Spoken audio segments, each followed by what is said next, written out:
All right, ladies and gentlemen, good evening. My time is up. The time is now. You can see me because I'm not John Cena. The time is now. Time is now to revisit, now that it is fully complete, the retirement tour of one Jonathan Cena. And it's a big task. So I can't do it alone. So I invited a guest to revisit this unprecedented um, feat and experience in the world of professional wrestling. So, ladies and gentlemen, you know him and love him. Please welcome your boy is bouncy from A&B Convos, AJ in the house.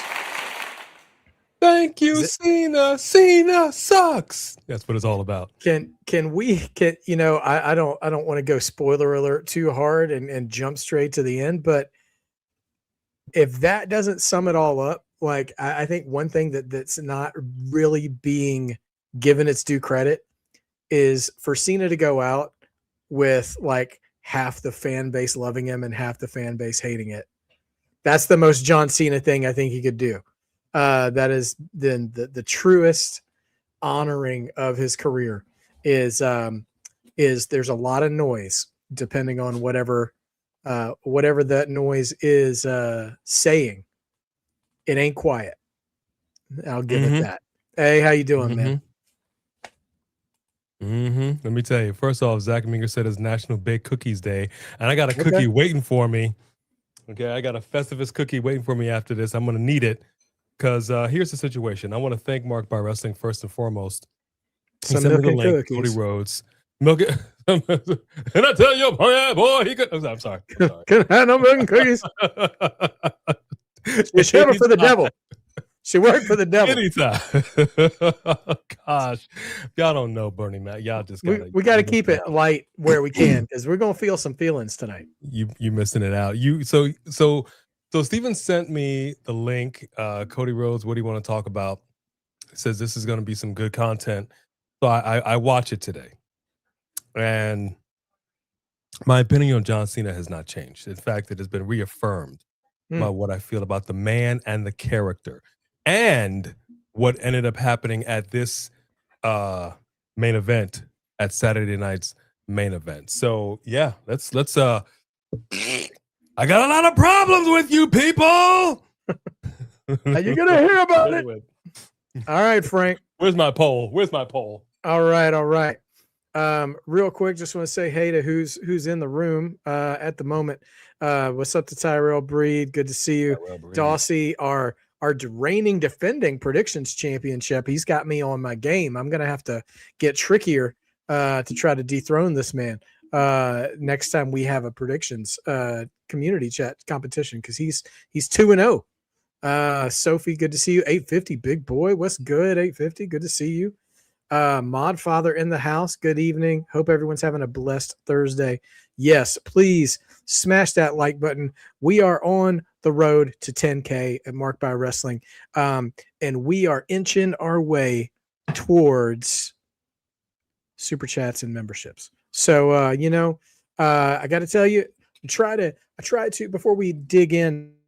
Just on behalf of the channel again, thank you guys so much for creating and contributing and collaborating such a healthy, fun wrestling based environment that is non-toxic.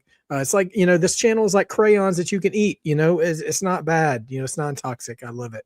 Not that I like to. That was bad. Maybe that was a bad analogy. I don't eat crayons. Never mind. But whatever.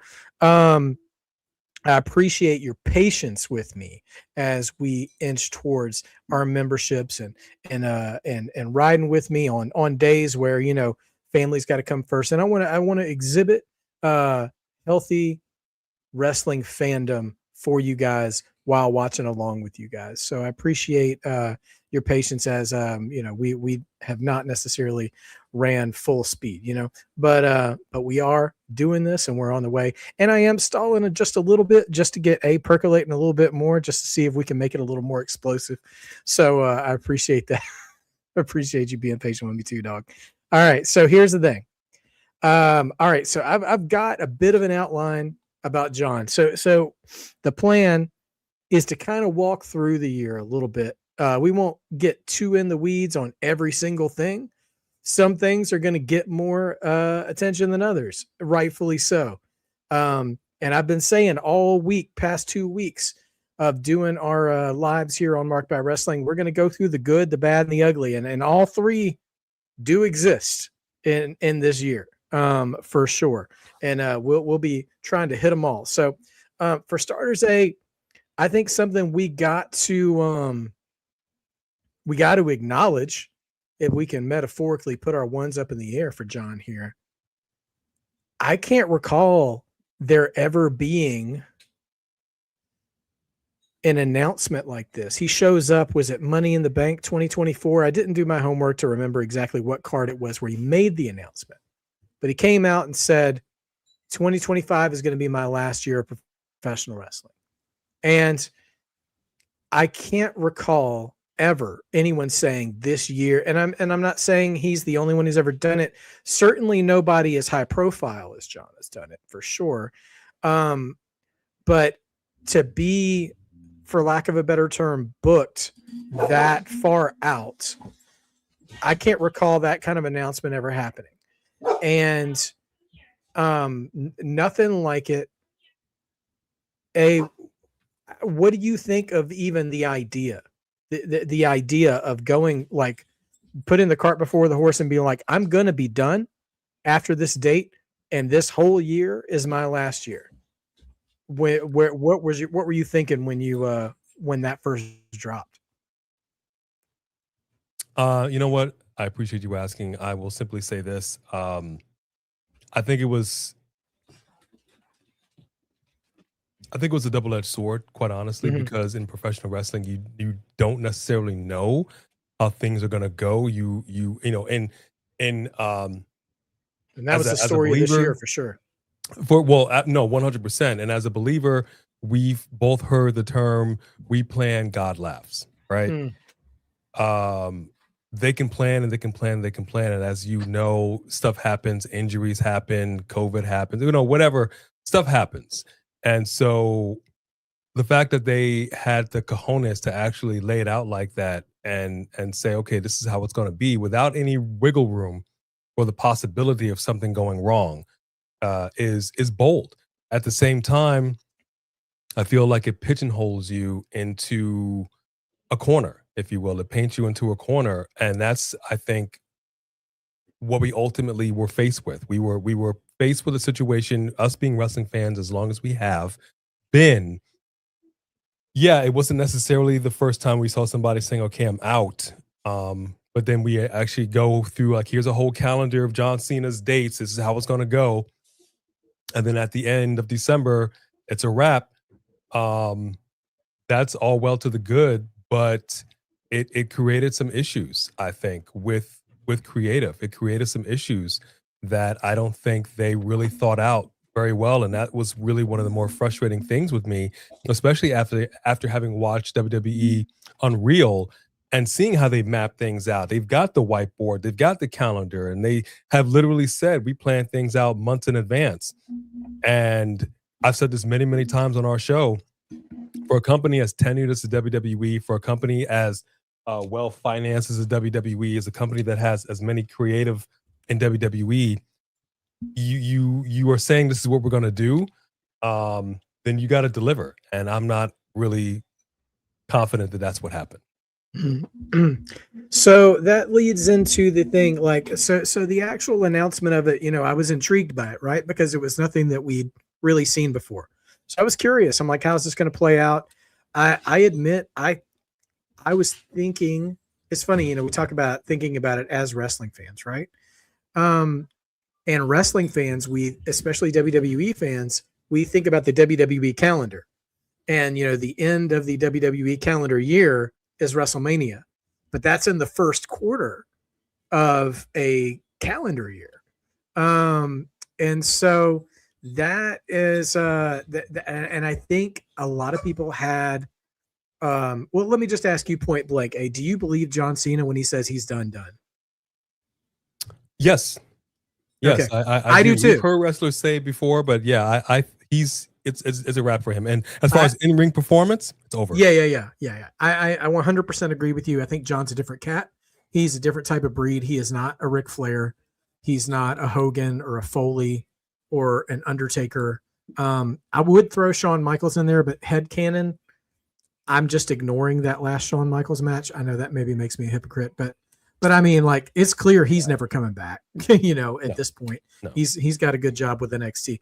But John, I believe him when he says he's not coming back. And I thought he, again, with the Cody podcast that dropped today, and I think he even actually, I can't remember if he talked about this with Cody. I know he touched on it with Chris Van Vliet, right? Is getting into the logistics of what it cost him personally, financially, to do this at the same time as his Hollywood career. Because he got into the logistics of, the movie studios were getting a little antsy with me about saying, oh yeah, I might be free this day to come to Raw or SmackDown. But then when I tell them I'm doing a match, then it becomes an insurance issue. And so, like, let's think about some of the matches we didn't get. If you'd put him in the ring with Ilya Dragunov and he walked away with a broken nose, that shelves a multi-million-dollar project for maybe a year. I mean, you don't know how long it shelves something, which costs millions of dollars. And so he talks about the insurance reasons. He's like, he talked about trying to leverage things with the studios that a lot of times he'd have to go out of pocket for making sure he could still do those projects. And that's the thing too, is that, and I know you know this because you've got industry experience and stuff, but for everybody in the chat who may be a little less familiar with that world, speaking of booking things in advance, a lot of times people know a year out that they're going to be tied up for months. So he said, I think to Cody today, that he knew in, I want to say 2022, that he wanted to do this, but he was booked with projects, and 2025 was really the only year that was going to work to execute it, because he said after 40 or whatever age, he's like, after a certain age, I can't do it, which good on him for being smart about that too, because he really was, I think, starting to push it to the point of like, John, do we want to see you, in the ring? I don't think he ever got to the it's sad point, but I think he was going to start knocking on the door, So I do applaud him for at least trying, making an effort to make that work for the fans. But here's my first real, as I grab on to Bret Hart, my emotional support hitman, everybody. Speaking about loving the business and loving the fans and maybe having an insane take every once in a while. 36 days. That got hammered into us. Do you think it was responsible or irresponsible of WWE for publicizing exactly how many dates Cena was going to be available for? What do you think? You used the phrase double-edged sword at the beginning of the show, right?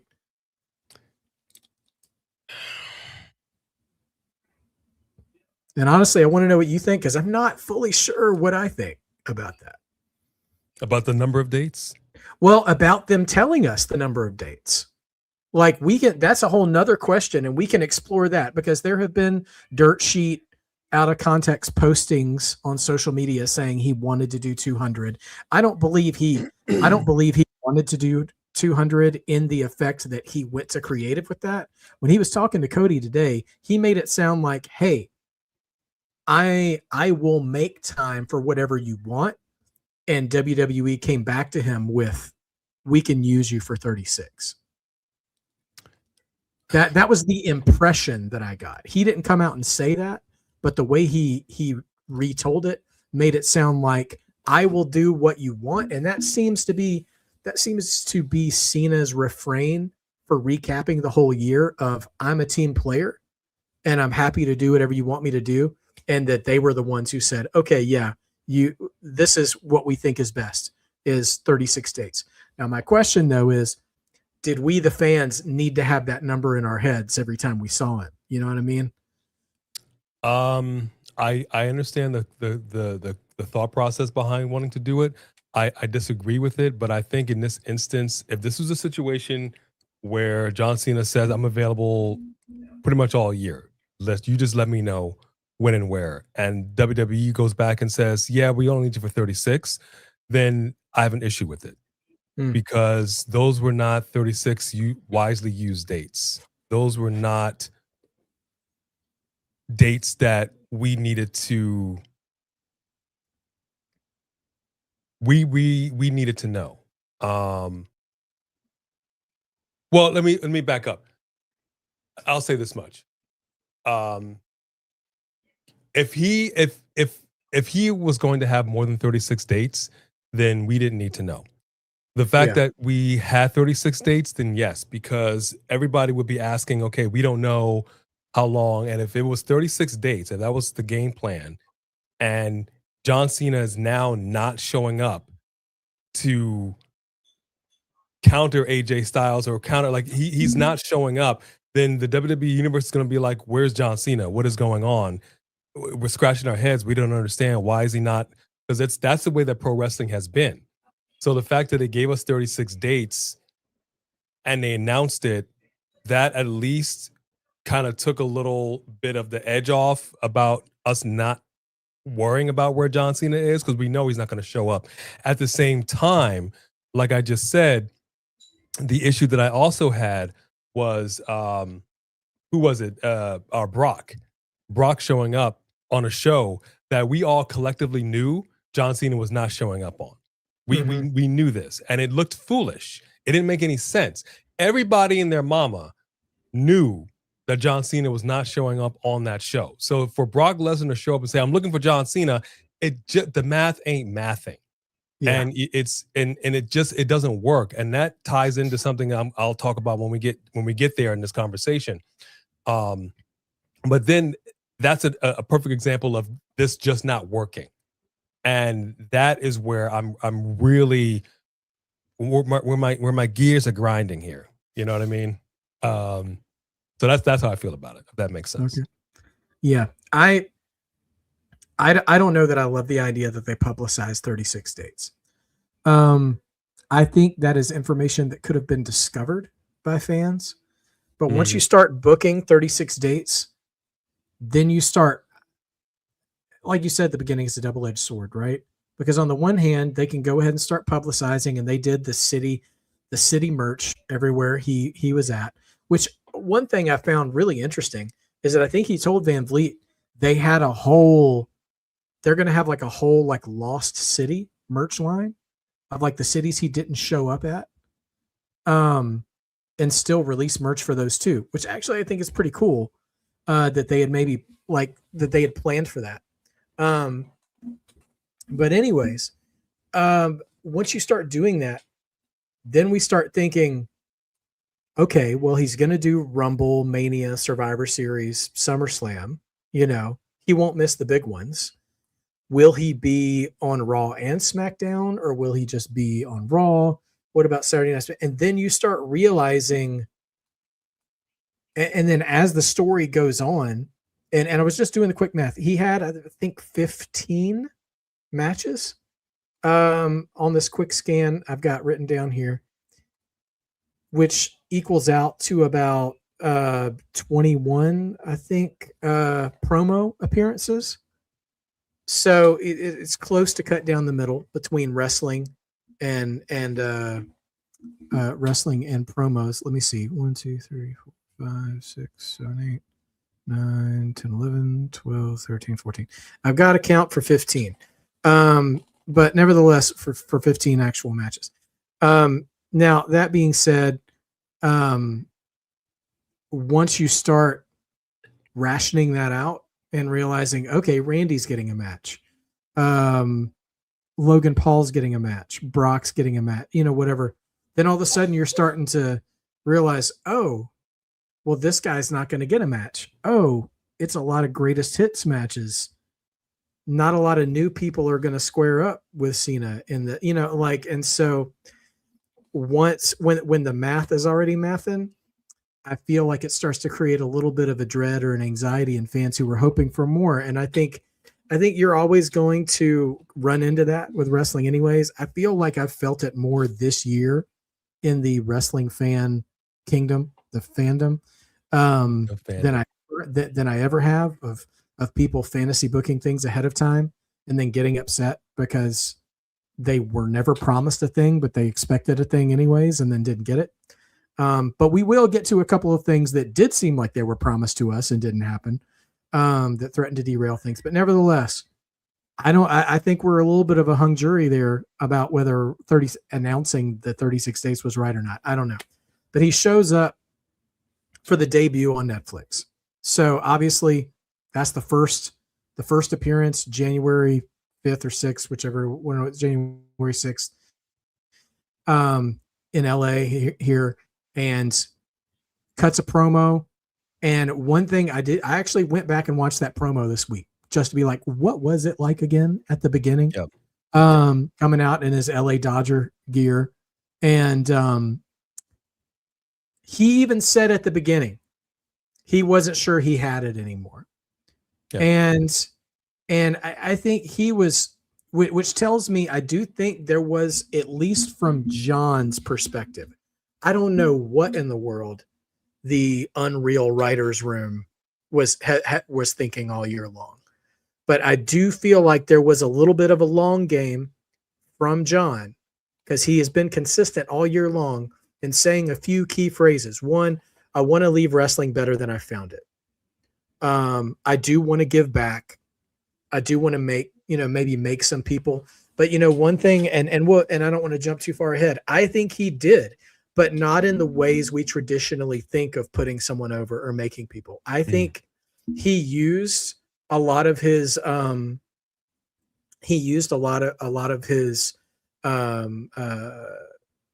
pull to shine spotlights on others when he could have just kept it to himself. And I'll give him credit for that. There's a story that came out. I mean, I don't know how long the story's been out, but I think it was the Miami Mania, or it was one of the ones where he headlined with The Rock, and Funkasaurus, what's his name? Brodus Clay was supposed to have a match at a Mania, and it got cut for time because Punk and Jericho, I think, went over in their title match. And so Cena was getting ready to go out, and they were about to play his music, and he's like, "Oh, I gotta poop." And they were like, "What?" And he's like, just give me like, I don't know. And he looked over at Brodus and he was like, 8 minutes, wink, wink, and left. And Clay, for whatever you think of him as like a political analyst and slowest moving NWA champion of all time, but he got his WrestleMania match and therefore probably his WrestleMania payday, because Cena called an audible and used his politicking in a very unorthodox way to make sure he got on the card. And like, that's a dope thing. And some people, and I've heard it now, I know why it came up again, because word on the street was that Brodus Clay was the guy who clued Cena into the fact that Rock was writing his promos on his wrist. And it was a attaboy, a payback to make sure he got on the card when his match was going to get cut. So nevertheless, I mean, Cena has been evidence to go out of his way to help others go on. But yeah, so he goes to the Rumble, right? And he's sitting here, he's giving all these platitudes in that promo leading up to the Rumble match. I think we easily forget. I remember us doing an episode of your podcast the day of the Rumble. It was going to air, obviously after the Rumble, but we were talking about it that morning and like how star-studded of a Rumble it was and how tough it was to call. And in hindsight, some people might see a little bit of, it may not have as much shine now in December as it did in January, but you had Roman, Gunther, Punk, Seth, Cena, Jey Uso before everybody pretended like they didn't like him online. Logan Paul, like a lot of heavy hitters. in that. LA Knight, I think, was in it too. So, like, I mean, a lot of heavy hitters who were on the Braun Breaker, who were all on the either at the top or on the brink of superstardom at that point in the year. And so it really was anybody's call. And for what it's worth, we can both take credit. We called for Jay to win the Rumble. We were right. But to be fair, Jay had the best build out of anybody leading up to that match for those few weeks in January. And John was just kind of like, well, if I'm going to be if I'm going to get a shot at being 17-time champion, it's not going to be because of my win-loss record. He called that out right away. So he's going to need to shortcut his way to a title shot. And so, yeah, he's in the final two with Jay and gets knocked out, loses the Rumble. Take yourself back to early February, technically, I think. What did you feel about Cena's Rumble performance in that business?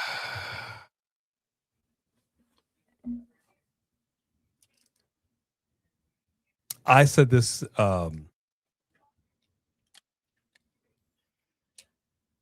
my issue with John Cena, as far as his performance goes there, I'm going to liken it, and I've seen this way too many times with him. We just saw Wicked for good. Oh, okay. In the theater. I just saw the first Wicked for the first time like 3 days ago. Okay. But we did go see Wicked in the theater, loved it. And so I said when the movie came out, I told the family, I said, I want to see that film. I told Beck, I want to go see that film. You know what they did? They went to see it without me.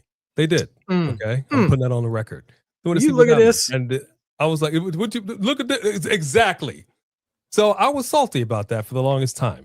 And so like, well, let's watch Wicked. I'm like, no, I'm going to watch it by myself.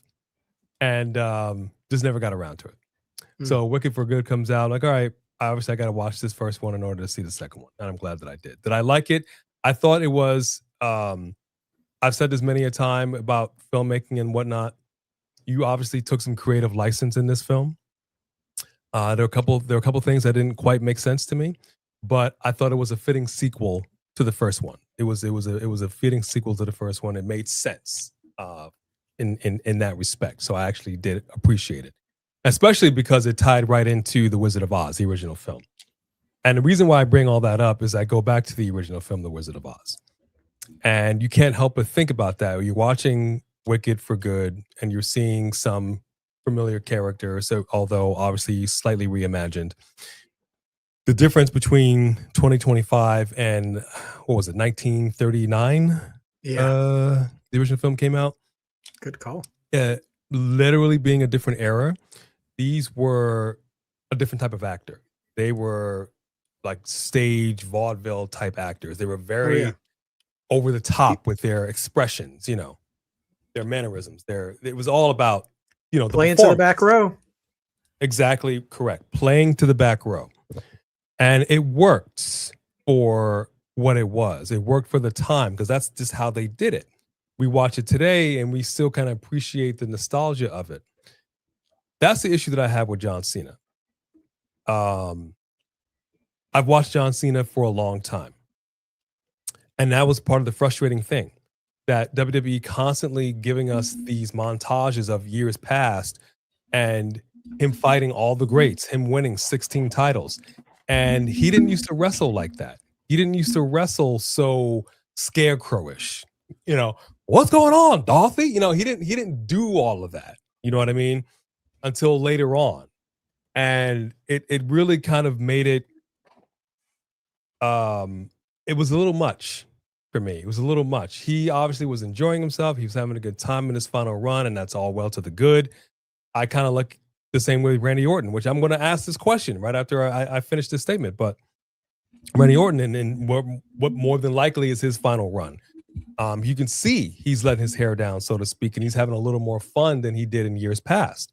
He's still the Viper, but he's kind of laid back a little bit. You know, he's like, hey, the clock is ticking. Let me have a little bit of fun with this. And I appreciate that. But with John Cena, I just don't like the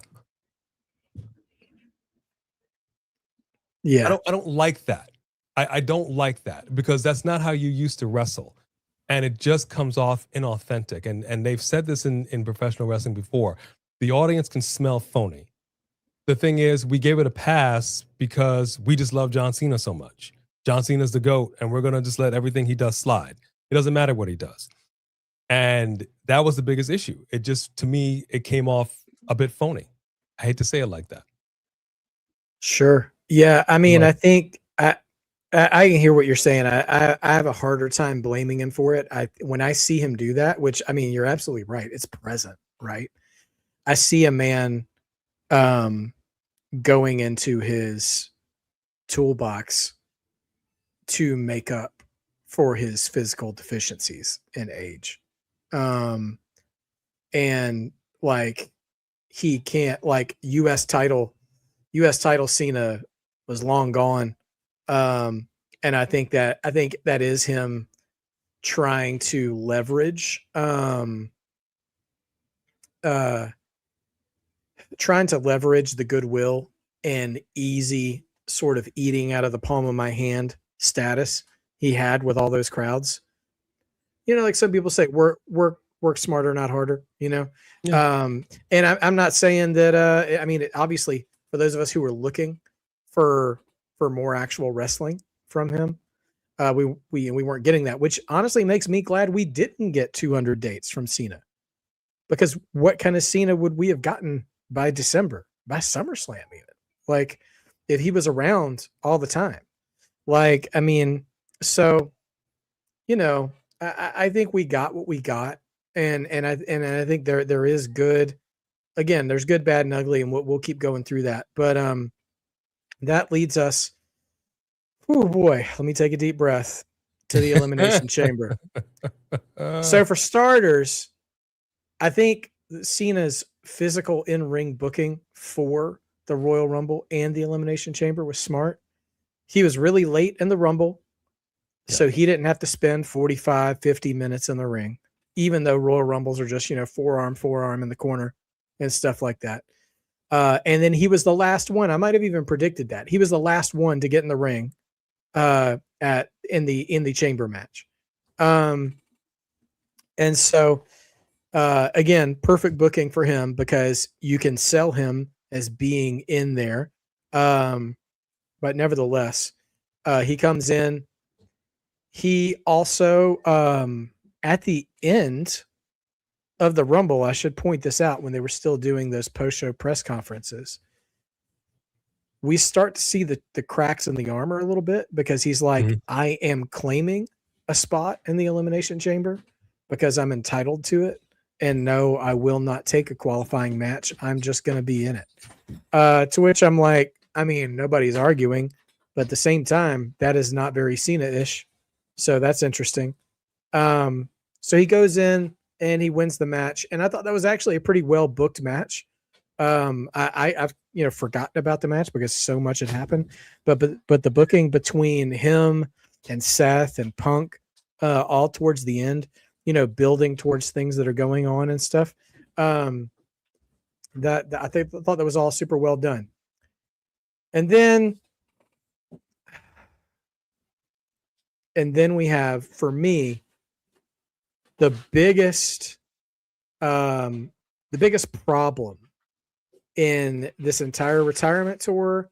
Not only the biggest problem in the tour, I think it's the biggest indicator of what's wrong with WWE right now. I run with WWE. I've been a fan of theirs for 40 years, and stuff. And I won't say that they can't do no wrong. I'll criticize them when I think they're doing something wrong. And I always thought it would take a little bit of time for things to trickle down. But I do think this is where we are. So yeah, I'm about to talk about The Rock, but I want you guys to know that this is not solely about The Rock. It is symptomatic of a bigger issue, and it has to do with the way TKO operates. We already started talking, right, about TKO taking over. We complaining about ticket prices for a good 18 months, probably, right? Ticket prices are atrocious. They're just obscene. ridiculous. They're obscene. I can remember. So I think one or two people in the chat might be from Georgia or spent some time in Georgia. When I used to live there, I was there when Arthur Blank took over the Atlanta Falcons, back when they were still playing in the Georgia Dome. And the one thing that happened when he took over is he lowered the ticket prices to games. And even to this day, even though ticket prices have risen again and they have Mercedes-Benz Stadium and things are obscenely expensive there, their concession stands are ridiculously cheap, though. Cheapest concessions in all of the NFL. Now, I want to say this, though. When ticket prices got lowered, I believe that's when Vic was still the QB in Atlanta. And I'm telling you, people showed up and rallied around that team. It was one of the most and the team had been to the Super Bowl 3 to 4 years before that, before Vic came along.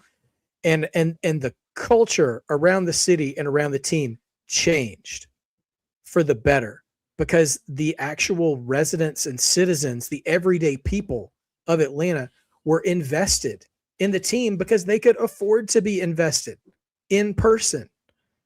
But now we're looking at WWE, and that's what WWE used to be too. Like, that's why you have old men like me being like, I got into this because my dad, my brother, got me into it when I was a kid. Mm-hmm. Like, they could afford to do that. They could afford to take me to the Augusta Civic Center and see the Ultimate Warrior and Andre the Giant, and or see, the American Dream and the $1 Million Man, and all this stuff. And now your average families are totally priced out of the are priced out of the ticket market. I mean, streaming services alone, just to keep up with all the content, all the product, is probably going to threaten to price some people out anyways. Like, so many people were complaining about ESPN and stuff. But let me just get to that. So it sounds like I'm getting away from it. I promise I'm not. If your average family and your average fan is getting priced out, then that brings in only a certain socioeconomic level of fan, which are people, your Andrew Schultz's, your people with Netflix comedy specials that get free tickets that nobody's going to watch, the stealing all the good seats, the people who already have bukus of money that can afford to do it, and all this other garbage. And they're not, and they're all people who haven't watched since Austin and Rock were on top or something. And they'll be like, oh yeah, man, I remember that, and it's just, and I'm a little old man yells at cloud about this because I've been rocking with wrestling for such a long time, but I will be grumpy for this point because I got to carry my share of the weight in this conversation too. We've got so many casual fans who will jump over to whatever is hot next, and they will not stay with wrestling for generations. I promise you that, because you can just read it all over their faces. They're there because it's the hot thing right now. And do you know what the personality who is attracted to that kind of product watches for? They watch for viral moments because they have a TikTok level attention span. Yeah. And so when your audience responds to viral moments, you start booking for viral moments. And you don't care about whether or not you have to follow up on it. You just care about how many numbers and impressions it did that week. And ladies and gentlemen, that is why The Rock was there. That's why Brock showed up at the end of SummerSlam, is because we needed to pop a viral moment. I said this before, and in a couple of weeks when we get to guest on Just Alex's end of the year awards, if I have the opportunity to say it there, I'll say it there too. The Rock and Travis Scott appearing at Elimination Chamber was not a viral moment. It was a wet fart. It made a whole lot of noise, but all it did was create a big mess. Squash my shorts. See what you made me do? Mm-hmm. One more time for the people in the back. It made a whole lot of noise, but all it did was create a big mess. Ari Emanuel, Dwayne Johnson, I don't know who's really responsible for it all. I can tell you from that conversation, boy, there's something about, you know, Cena and Cody drinking Wheatley's vodka at 9 o'clock in the morning. You could tell between them, they were like, bro, we didn't, I mean, those were our marching orders. And here's the crazy thing. I don't know if you are much of a watcher of the Big Bang Theory, AJ. I'm not really, but I am familiar a little to sound intelligent. There's a running gag in one episode that has become kind of an online theory about the film Raiders of the Lost Ark. Okay. There's a sort of just online meme joke about Raiders of the Lost Ark that if you remove Indiana Jones as a character out of that movie completely, the plot is not affected whatsoever. Because the Nazis still get the Ark. The Nazis are killed by their own hand. The Ark gets transported, you know, and hidden away. Indy really didn't have a big impact on the development of that story. If Rock and Travis Scott weren't there, Cena could have done beat by beat all the same things in his heel turn. Yeah. He was in the ring when his match was over. Cody came in. The match was made at that point. It was going to be Cody Cena at Mania. He could have shook his hand and hugged him, could have kicked him in the nads right then and there, and you still would have had the heel turn. And guess what? We would have had the same amount of explanation as we ended up with, other than Cody getting to drop an F-bomb in The Rock's face. I am not a conspiracy theorist, okay? I work really hard to be level-headed with what we are presented on TV, but it makes it very difficult for me to not believe that The Rock has intentionally tried to sabotage Cody's face of the company status. There's a part of me that wonders he thinks it always should have been Roman. And so he gets involved at WrestleMania 40. He pins Cody clean. He takes a bump for The Undertaker, not for Cody. And then he comes back on the Raw Netflix debut. He's like, ha ha, you're welcome, everybody. Hey, Cody in the front row, say hi to your mom for me, like he's Biff Tannen from Back to the Future. And Cody's just, yeah, Rock, you're the best. I'm like, if your dad, I don't like invoking people's dead fathers. It used to make me mad when people did that for my dad. But I tell you what, Dusty would have hopped the rail, took his belt off, and first blood. He would have first blooded Dwayne right there in the ring, kayfabed. I do not like the fact that Cody was made to look like a punk by The Rock on multiple occasions. And I believe, again, I'm conspiracy thinking right now that he tried to push to turn Cody heel first. And either Cody said no or Hunter said no. And they went for that. And nevertheless, Rock showed up and he says, oh, we need to pop a number, even though they were already a sellout.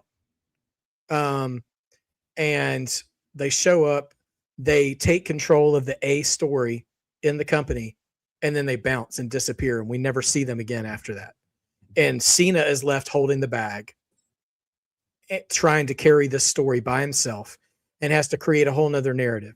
And respect to Cody and Cena being good soldiers and company men of being like, no, we didn't waste our time thinking what would have happened if he was still involved. We were just told that he wasn't available anymore. So we just forgot about it and tried to make good. And like, that is a disservice to Cena. It's a disservice to Cody. It's a disservice to the main event of WrestleMania, man. I'm all for The Rock winning Golden Globes, and I wish him well in his career. I'm happy for him that he got nominated for the Smashing Machine. One, because I want good things for him in his life. Two, if he gets that kind of validation in Hollywood, maybe he'll be less tempted to interfere in creative stories in WWE going forward. But anyway, I probably have more I can say, but I want to let you dig in and you know, no bread, no water, just meat on this thing, man. Just cut right in and Rock and Travis Scott. Let's hear it. Okay, so I'll try to be as succinct as possible. You know how I feel about this. I've been ranting about this for, oh my gosh, almost 2 years now. It got messed up last year. We got more of The Rock last year than we did this year, and for good reason. He was intimately involved in the storyline with Cody Rhodes, and he made sure that it was constantly at the forefront of people, whether he was on WWE television or he used his phone and he recorded himself posting videos. That was awesome. He was invested. He was absolutely invested. Where it went off the rails completely, and this is where I get really frustrated when you have The Rock and you have John Cena and you have, I don't know if WWE Studios is still a thing. But for a while, WWE Studios, they made movies. They were invested in the movie business. You have these people who now have this Hollywood entertainment world experience, and they bring it into the WWE. And I expected better. What we ended up getting was them not understanding and not going back on their history. And I'm going to say this as a nerd, because Sophie Dovey likes to call me, and you sometimes, a nerd. Me, I'm a Star Trek guy. Okay, love Star Trek. I will make no apologies for it. And I'm not going on a Star Trek rant. I'm simply saying this. For anybody that was a Star Trek fan who watched the original cast and their films, Star Trek II, The Wrath of Khan, of the original 6 films, arguably the best of the 6. Okay, we can debate that on a whole nother day, but arguably the best of the 6. What happened in that film, Spock dies, Trek fans lose their freaking minds, and now we've got to right that wrong, and let's do Star Trek III, The Search for Spock. We got to bring Spock back. They ended that film in a way that left it kind of open for that possibility, or they could have just left it alone and just moved on. Star Trek fans weren't having it. And so Star Trek III, The Search for Spock is a thing. Fast forward some years, Star Trek The Next Generation. They blended a little bit of the original cast into that film. They have their set of films. Their last film that they do, they killed Data. Data was sort of the Spock of Star Trek The Next Generation. Same thing, where they're like, you know what? I'm not Data. And Leonard Nimoy did that. I'm not Spock. So let's just go ahead and kill off Data. And we were left with that for forever. They didn't get another film. They didn't get a search for Data. And we were left with that for years. It took several years, 25, 30 years, for us to get Star Trek Picard and for them to right that wrong, which they ended up doing. They brought back a beloved character that nobody asked you to kill. And I say that to say they didn't learn from their history, going back to the original series. They didn't learn that nobody wants you to kill off these beloved characters. Leave it alone. You're literally putting pen to paper and creating this. You do not have to do this. And yet they decide to do it and not learn from their history, and this is the result. So I say all that to say, using that example, going back here to the WWE, you have a situation now where you're not learning from your history. You've got a plan set forth with Cody Rhodes and the Royal Rumble, and The Rock wants to interject himself here. Cody Rhodes, by all rights, is the man to face who he wants to face. The Rock shows up and says, not so fast. What the people want is me versus my oos, my cousin, my blood. And yes, we did actually want to see that match, but not at the expense of Cody Rhodes. And the way they did it after a just Royal didn't Rumble. make sense. After a Royal Rumble. So once again, how long has the Royal Rumble been in existence? Since 1988. 1988. Title matches became a thing in 93. Okay. So 32 years probably at that point. I want you to think about that. There are people in both of our chats who aren't even that old. Yep. Okay. That is steeped, baby. That is steeped in rich history, daddy. There is a cadence. There's levels to this. This is the way that it has been done for 30 years. Now, I'm not mad, and I'm going to say this because I'm also you're going to come at me later on when we talk about the Saturday night's main event, because I talked about this as far as wrestling goes, because you watched that Ariel Helwani bit that he was talking about. This is not your grandma's wrestling. This is today's generation's wrestling. But 30 years of this is how it's done. The winner of this goes on to face the champion of their choice. That's the way it is. You do not have somebody just decide to come in without some kind of real logistical storyline way to fit this in. Like when what was it Otis won the Money in the Bank, and then the Miz went to court and got the money. Like, it was stupid, but they figured something out. Now that still grinded my gears. He won that fair and square, regardless of whether he was supposed to win it or not. Just like with the NXT's North American champion, right? Thea Hale. That wasn't how it was supposed to be, but it is what it is. Ride the wave, baby. Yeah. Ride the wave. Anything can happen in the WWE. And I'm for it. I love me some Thea Hale. Figure it out. Get the jotting, okay, and figure it out. But you don't just show up and be like, "Hey, Cody, I'm a bigger star than you. I just kind of want you to, and then it's going to be me and him." It didn't work. It just didn't work. Yeah. And then they had to pivot, and they had to figure some other stuff out, and the crowd was hating it. And he's over here with the family tree. Either you love it, you hate it, you cheer it, you boo it, you respect. And the crowd was just like, dude, you're screwing the pooch. And at the same time, what I thought was also odd, you had Seth Rollins involved some way, somehow in this. And I'm the whole time, even up to that press conference, I'm like, how is this man fitting into this puzzle? It's not making sense to me. I feel like they're just forcing this. So they were forcing stuff together because they did stuff that they weren't supposed to do. And it just wasn't making sense. So the issue that I have with The Rock started last year, where he's not learning from his history and he's screwing things up, as he says, finessing things that don't, if it's not broke, bro. I saw Kevin Hart and The Rock standing in front of each other at the Golden Globes thing. They were talking about that, and Kevin Hart was talking about, he was asked about Jumanji. He's like, "Hey man, we got the same cast, same director, writers. If it ain't broke, don't fix it." It's a very simple formula. If it ain't broke, don't fix it. Yeah. Okay, there's nothing to tweak here, my man. So you screwed the pooch then, and then and it happened. So then you're like, "Hey, I'm The Rock. I'm coming in. I'm talking to the team. I've got my own team. Some of the team from actually WWE people that they're not work for me."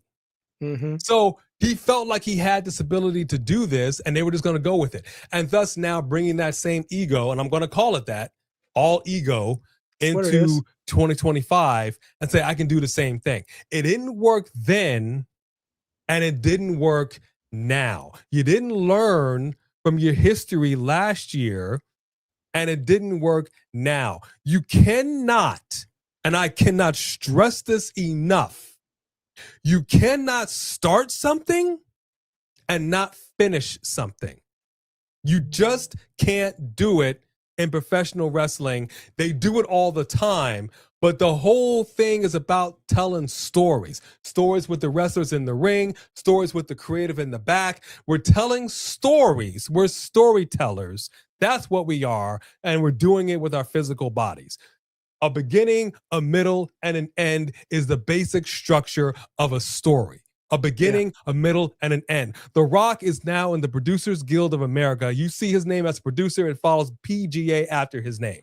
You should know better than what you gave us this year. To say with a straight face, and honestly, a face that looked a little irritated that you had to justify yourself, that you decided to interject yourself and Travis Scott into something that you really didn't have to do. And you didn't have the cojones, you didn't have the wherewithal, you didn't have the mindset, the creative to finish it. You started it and you didn't finish it. And it is unacceptable for the money that we're paying in 2025, regardless of whether these are sold out arenas or not. And let me simply say this, and I'm going to end it. Apple, I say it all the time. Apple, people are now complaining about Apple's iPhones. They're just the same thing year after year after year. And their latest iPhone, you just put a hump, and here you go. It's the same thing. There's nothing different. Some people like it, some people don't. But don't over here and slap a hump on and call it innovation. It ain't. Okay? But for years, people will line up. I got to get the newest iPhone. I got to get it. I got to get it. It was all about marketing. It's all about this. It's all about that. And they charging the same for Samsung as well. They charge these outrageous prices for these phones, and people will buy them. And they know they'll buy them. And they keep doing it because they know people will buy them. That's just the way it is. WWE's raising the prices, TKO's raising the prices, and people will buy them. They know they'll buy them, and they'll keep doing it. It's never going to stop. Okay? So the fact that you're even able to do that, and you're thinking the gate this and the gate that and the biggest crowd and this and that and whoop de whoop de whoop and create all these moments, I get it. But like you said, not all moments are great moments. You made it was a wet fart, and you made a colossal mess. Mm-hmm. And now we're over here with the cleaning crew trying to clean it up and trying to make sense to make chicken crap into chicken salad. That's what we were faced with, and that is really unfortunate.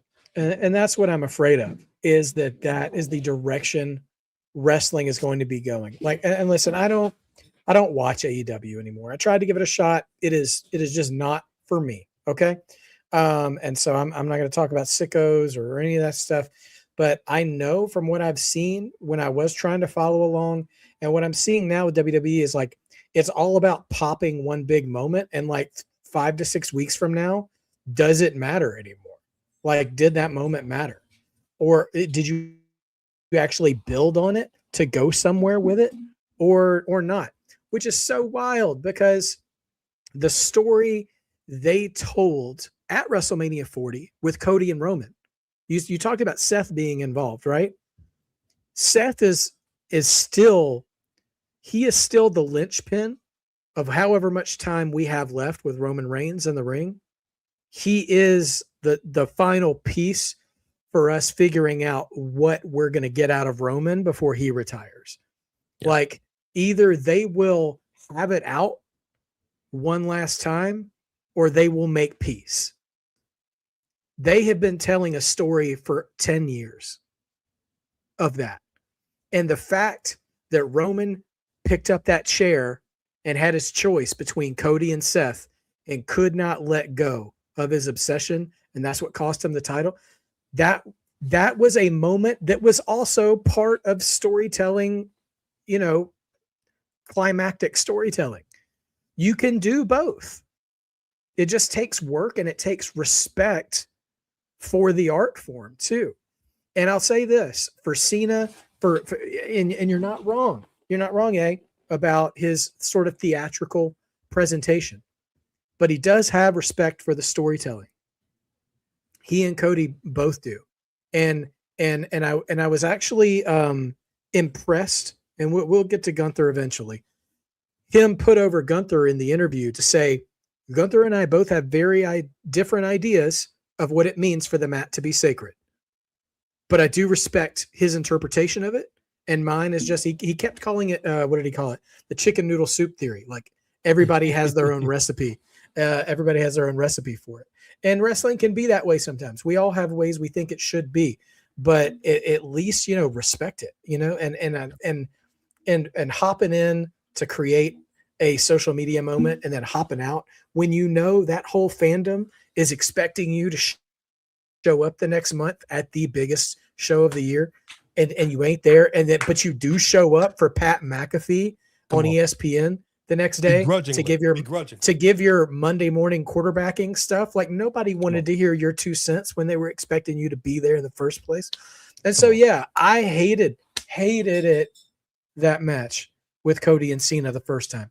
And Cody and Cena, I think, is doing his own PR work about that heel run, which this can just be the next topic, and we can go through all the heel run matches as fast or as slow as you want. But I didn't enjoy the heel run. And honestly, I was refreshed and felt a little sympathy for John, hearing him go through the logistics of what an actual successful heel run would be. I don't know if you remember, I think you probably do. Early in the year, the Sunday morning after Elimination Chamber, you and I were in church together, and we were hyped because we had just been talking about previous interviews he did when he almost turned heel in 2012. I'm like, man, Cena had this whole vision for turning heel, different merch, different music, different ring gear, all that stuff. And now I hear him explaining why we didn't get that now. He said to Cody, and Cody didn't even let him finish the sentence. He agreed with him so fast to say it can take 2 years for a good heel turn to actually take. And that seems like shooting a little bit on the far end of things, but I hear what he's trying to say there, though.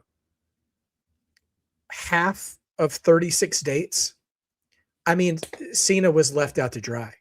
He was left holding the bag, like the Rock pulled the trigger and he was the one holding the gun. Like, yep. and now it's like, oh, by the way, now go out in front of all these fans and get over as a heel. All these fans who are seeing you for the last time ever, by the way, and are going to refuse to boo you because they've been rocking with you for 20 years and they just want to say goodbye and give you your flowers. And now you got to show up and be a heel. Like, nah, dog. Like, I mean, that thing was doomed from the start. Cena tried, and we can go through some of these things, some of these matches here and some of these feuds that went through rapid fire. So some of them weren't bad. And then some of them, like, I mean, he was forced to come up with a motivation because he wasn't given one, because they didn't establish one. All the motivation was from The Rock for wanting to take Cody's soul or whatever, like he's Shang Tsung in Mortal Kombat. And then so everything that is shown to us is made it to look like Cena is working for The Rock or with The Rock, but we never see Rock again. Travis Scott shows up at Mania, which makes it worse. And I think it was Shamanica who pointed out in the chat that they would get to Money in the Bank, which ended up being a tag match between Cena and Logan versus Cody and Jay. It was supposed to be a 6-man. But Travis Scott, I think, took one look at taking bumps and said, nah, I'm out. Which, listen, respect. I think millions of people would see that and be like, nah, I'm out. But hey, let's not have him involved in the main event of the biggest show of the year if we don't know he's for that life. Like, it's okay for him to bow out. Maybe we don't overcommit first, because we don't need to be trending on Twitter for that. We don't need to be having clips on the McAfee show for that. Like, it's okay to not have that. And it's just absurd, man. So absurd. But here we are. Yeah. In the greatest hits tour, for his heel run. It was trash. I'll say this much real quick, 'cause I know we got a lot to get to. Because you can search it online. You have Travis Scott, got The Rock, and you've got John Cena, and they're standing shoulder to shoulder. If John Cena and The Rock, if The Rock had been rolling with him during his heel, it would have been a little different, because we were fine with booing the final boss as a heel. He beat the hell out of Cody Rhodes last year. He was Palpatine. It worked. Exactly. Him being attached to The Rock was needed in more ways than I can even fathom if he was going to have a successful heel run. And like you said, they just left him. They left him out here to dry.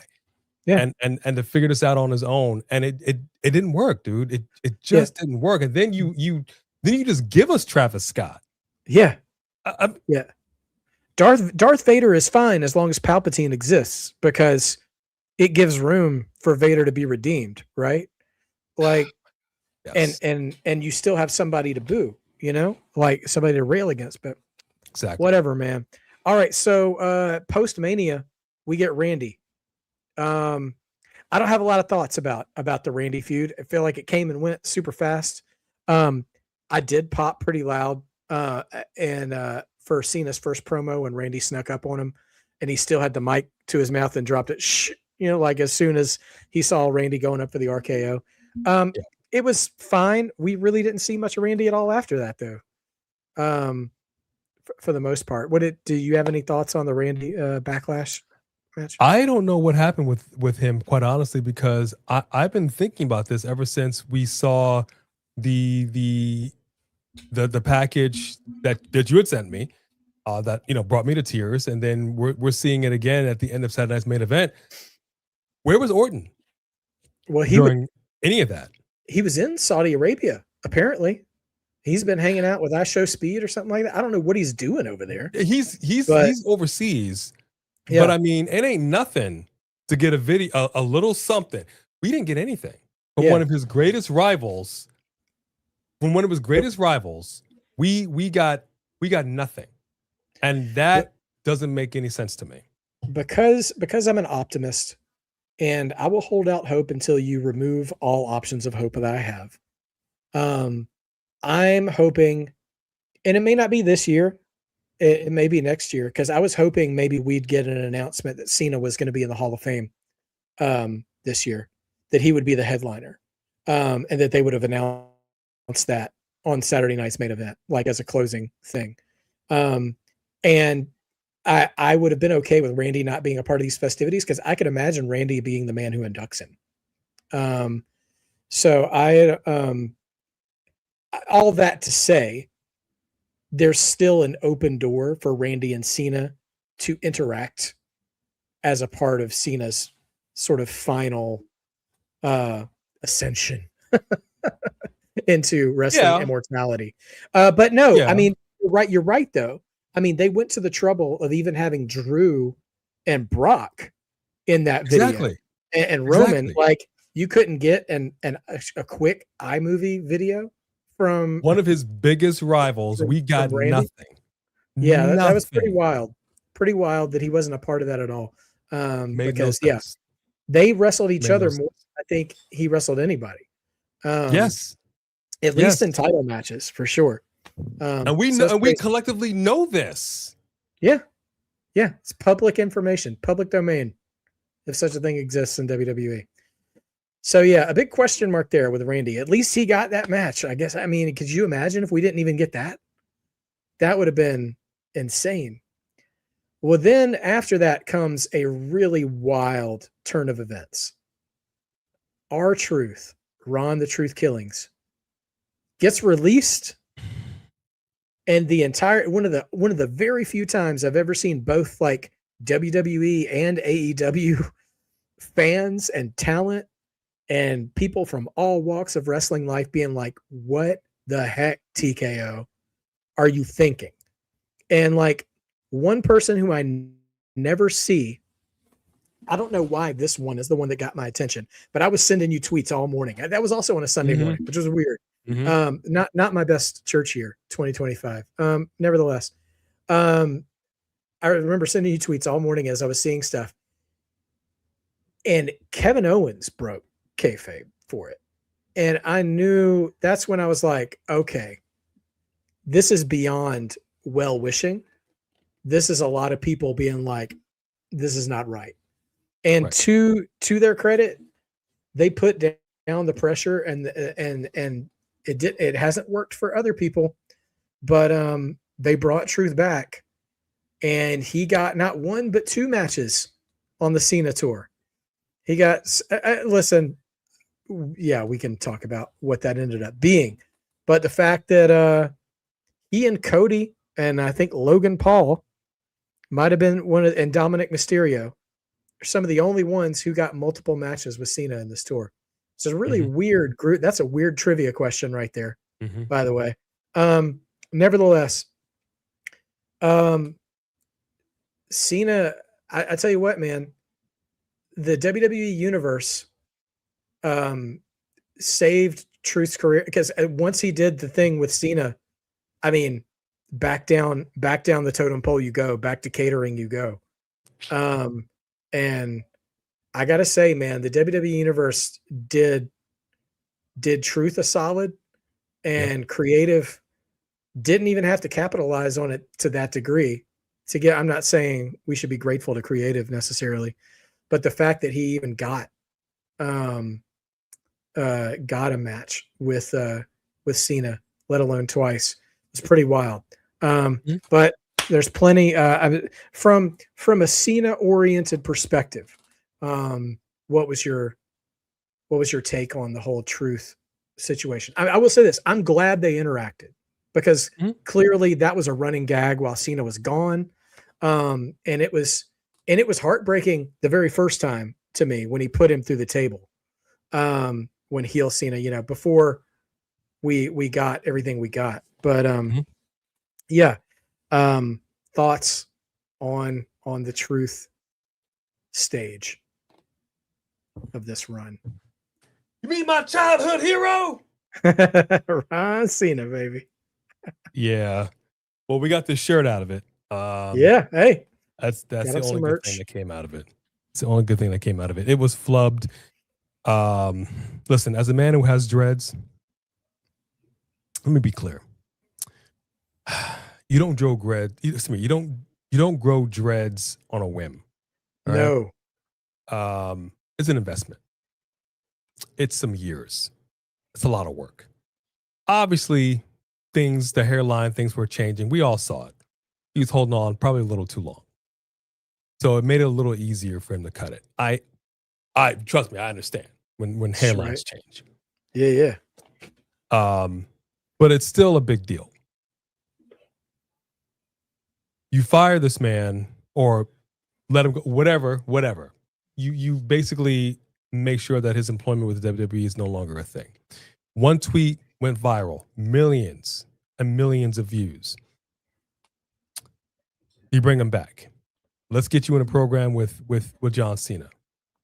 And it went nowhere. It had great potential. You've built him up to be somebody who jokingly, whatever, you love John Cena, childhood hero. I looked up to him, all the jokety joke stuff, which is fine. But now your heart is broken. You come back, you attack. Who is that? Who is that, man? Oh my gosh. And the crowd went, you remember that pop as soon as he took that off? The crowd went nuts. We screamed. We had a sign here. I don't know where it is, but we had a section. It's over here. We had a sign for truth. He cuts his hair. I'm Ron Killings. I'm in the driver's seat now, and he changed his whole thing.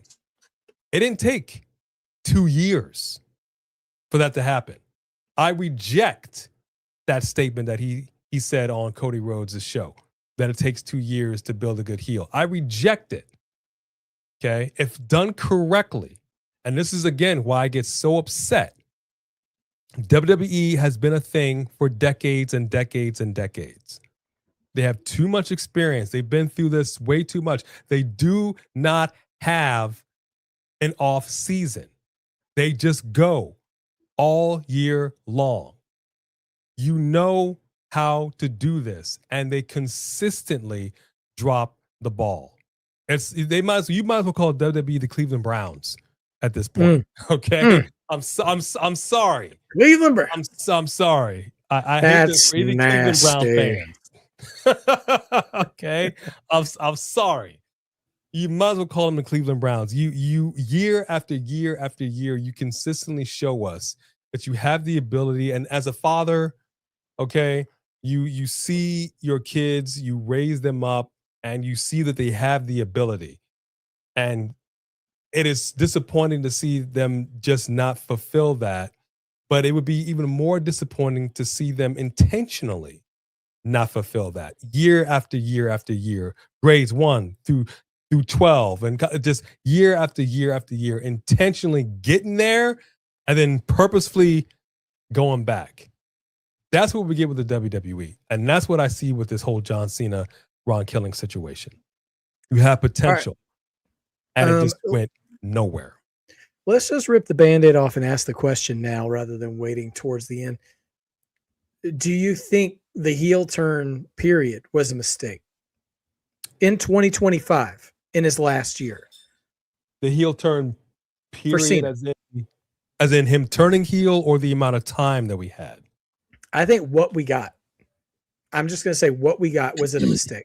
Because I think we can all agree that one more heel turn from Cena anytime between 2012 and the end probably could have been effective.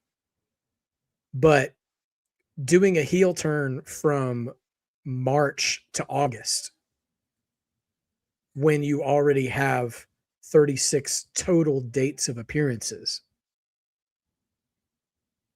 Was that a mistake? Should he have done it at all? Well, see, this is where I'm asking the question earlier on in the show. We were given 36 dates. Did you plan this out? Did you plan out X amount of dates for a heel, X amount of dates for a face? Was this planned out? Because this whole John Cena retirement tour felt very just off the cuff. I don't think we'll figure it out as we go along. Because they really made it sound like that Rock appearance was a last minute decision.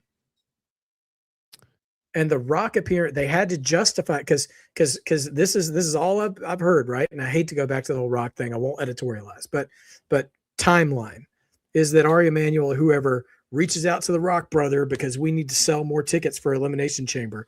Okay, so then Rock needs to appear, which means they need to have a reason for Rock to appear, which is what brings up I Want Your Soul. Were we planning on turning Cena heel if the Rock doesn't show up, if they don't make that decision? Like, now I had said they could have done it, like it could have worked, but I don't think they did have that planned. I don't think they had that planned. My opinion, my purely, unverified opinion on this is that Cena went into this last year, maybe with a few people he wanted to work, that he knew he wanted to have matches with, and a philosophy of, I want to spotlight who WWE fans can be giving their attention to after I leave. And for what it's worth, that last part, I think he succeeded in that. But but the heel turn thing, and I don't know if 17, I think 17 might have been a part of it. I could imagine them talking him into that, not talking him into it, but dangling that carrot and him like, sure, if that's what you want. But if they have to take it off Cody, he can't do it as a face because it'll hurt Cody as a face if they're both faces. So yeah, I don't know. I just have but I have a feeling that was a late development. I just don't think in 2022 or whatever, when he's coming up with this idea of one more year, I don't know. I don't think people have been clamoring for him to turn heel. He knows it. We know it. Like you said, they talked about it years ago, and it was something that was going to happen and just never came to fruition. So yeah, I got it. I got it. And it couldn't like have happened. Why. Yeah, I mean, it couldn't in this instance. Okay. So we watched this interview with Cody Rhodes, and his whole thing is the why. Like, everybody has this thing. The Rock is like, we got to get the mana. What's your anchor? Like, everybody has a clutch phrase that they have. Yeah. So, what's the why here? Okay, fine. So we found that I can lean into that. All right, cool. Then lean into it. But if you're going to turn heel, in that instance, it made sense, and that's why it was so frustrating. I don't actually have a problem with him turning heel. The problem that I have with it is that they flubbed it in that The Rock couldn't commit. And I don't know if there was infighting behind the scenes between him and Triple H and creative, or he literally was just like, look, guys, I don't really have the availability. Then you shouldn't have done it. Right. And you shouldn't have done it. And that's the problem that I have. I don't have an issue with him turning heel. If they had a conversation, if they were on Unreal and they were in that creative room and they all sat down and you got The Rock and you've got Cena up on the Zoom and they're discussing this, if in that meeting The Rock says, I'm not going to be around for the rest of 2025, then it's a hard no. It's an absolute pass. Do not do that. Because the one man, and I've said this several times, the one man, kayfabe speaking, who was able to turn this man into a heel is no longer available. Imagine Star Wars without ever seeing Palpatine again. Or worse, imagine Palpatine shows up in the beginning at episode 4, and by Return of the Jedi, he just, instead of somehow Palpatine returned, it's somehow Palpatine disappeared. Like, your big bad just isn't a part of the story anymore. Like, that's reverse storytelling. That's what I'm saying. It's literally the opposite of what insane. happened with Palpatine. They introduce him later on and not in the beginning. Exactly. Anyway, yeah. It doesn't. Yeah. It doesn't make any. It doesn't make any sense. So I don't have. So to answer the question, I wouldn't have had an issue with it if they follow through correctly. But Yeah. legitimately, John Cena says, and I don't really know. We don't really know where these 36 dates, that final number came in, who said I can be here for this many and whatever. I don't know. All I know was this. These two guys, they have assistants, they have calendars, they know. Like you said, a year from now, like you saw The Rock, he probably saw The Rock in his Jumanji outfit looking much thinner. I'm wondering how they're going to address that in the film, if at all. But he says, hey, coming out Christmas 2026. He said that. So he already knows the calendar a whole year from now. There's no way you don't know your dates going into something like this. If you are not available to follow through, then that heel turn should not have happened the way it did. That's how I feel about it. The only other context I can think of, and this goes for Rock, this goes for Cena, it goes for Cody and Roman with Street Fighter and stuff at this point too. Like, I do know that, movie scheduling operates as if it's written in permanent ink, but it's really written in pencil because all of a sudden they determine they need a reshoot that changes the whole schedule. All of a sudden you got to come back and do something, right? Who is Hollywood or is WWE their first love in that situation? Because both of those organizations are well-oiled machines, and have a lot of extenuating staff members, bodies, jobs that are involved in circumstances for a massive production. And I think it just comes down to what master are you serving in that situation? And I think for Dwayne, it's Hollywood. And like, I don't judge him for that, but like to your point, don't get involved. If that's your master in this situation, then stay true to it. Stay true to it. And honestly, like Cena, I want to give him credit, even though I know he was still doing some work on the side with this retirement tour. He made sure he had as clear of a year as he could to try to commit to this. And it wasn't perfect. But he at least made sure he was there when he, for the big moments, at least, and at least for a little bit of the build to the big moments too. Like most of his repeated, I will say this too. I didn't write this down, but I remember reading it earlier today. His most consistent appearances on TV were for the build from Elimination Chamber to Mania. Yep. And right after Mania.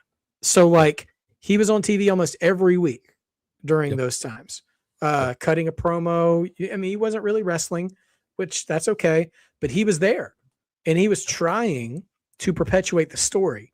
The story wasn't great. The whole toxic relationship stuff, whatever. But that brings us, and I want to real quick, we can't ignore CM Punk and Night of Champions and the beautiful irony of Cena and Punk having their last match in Saudi Arabia. And I got to say, I felt it was a very human moment.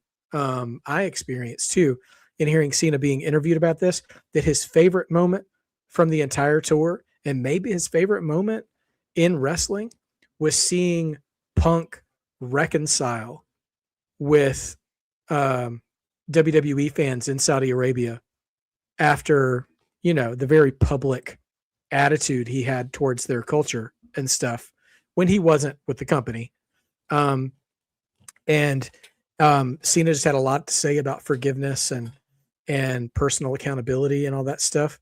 Was really cool. And I can appreciate, as a believer, as a pastor and all these things, the beauty of reconciliation of broken things being made new, which is really cool. And also, honestly, out of all of Cena's feuds, probably the best build out of all of them. Him and Punk doing the reverse pipe bomb promo and the reverse word life promo in back-to-back weeks. Had a lot of fun with that. That was probably my favorite heel stretch for Cena by far. What did you think of the Punk feud? I agree with you because that's good storytelling. That was probably the biggest issue that I had, like you had said, with The Rock being consistent last year and not having that this year. That was the issue that I had with John Cena's entire retirement tour. Is, you know, I love the Michael Jackson song, "Do You Want to Be Starting Something?" You know, you don't can't want be the starting baby, something. then don't have the baby. Right? No, what else? No, that's literally what else can be said. What else can be said? That's literally it. I love the fact that they had that interaction, but that's also the problem that I had, is that you demonstrated the ability to give us what you gave us last year, saying to The Rock. This year we got none of that. Seeing just how busy The Rock is and seeing just how busy John Cena is in Hollywood, but seeing that The Rock, when he was invested, he took the time to give us stuff outside of WWE television. We didn't get any of that with John Cena. Not a lick, not one, nothing, nada, zilch. And that was a problem. So for me and for my money, we've got these dates. It felt, now looking at the year in retrospective, it felt a little too front loaded for my taste. We had much more of him in the front than we should. They didn't spread it out. No junk in the trunk. There was no junk in the trunk. This was way too top heavy. Yeah. And that was a glaring oversight. And again, I don't know who's at fault. I don't know what the issue is. I just don't. And that's where I'm having some real issues with this entire retirement tour, is that, being a long-term wrestling fan, the interaction that we saw between him and CM Punk was what we're used to seeing. You have a zinger one week, then somebody comes out, does a zinger the next week. It's a back and forth. You have a dance partner. You're not in here wrestling alone. And as a professional wrestler, I know how to get in the ring. I can run the ropes. I can take the bumps. I can entertain you if that's what you want. But wrestling is a 2-person sport minimum. Mm-hmm. It's not one person just running a scrimmage. It doesn't work. And that's what we got with John Cena towards really this entire thing, but really more so towards the end. The CM Punk John Cena exchange, fantastic. Probably one of the highlights of his tour.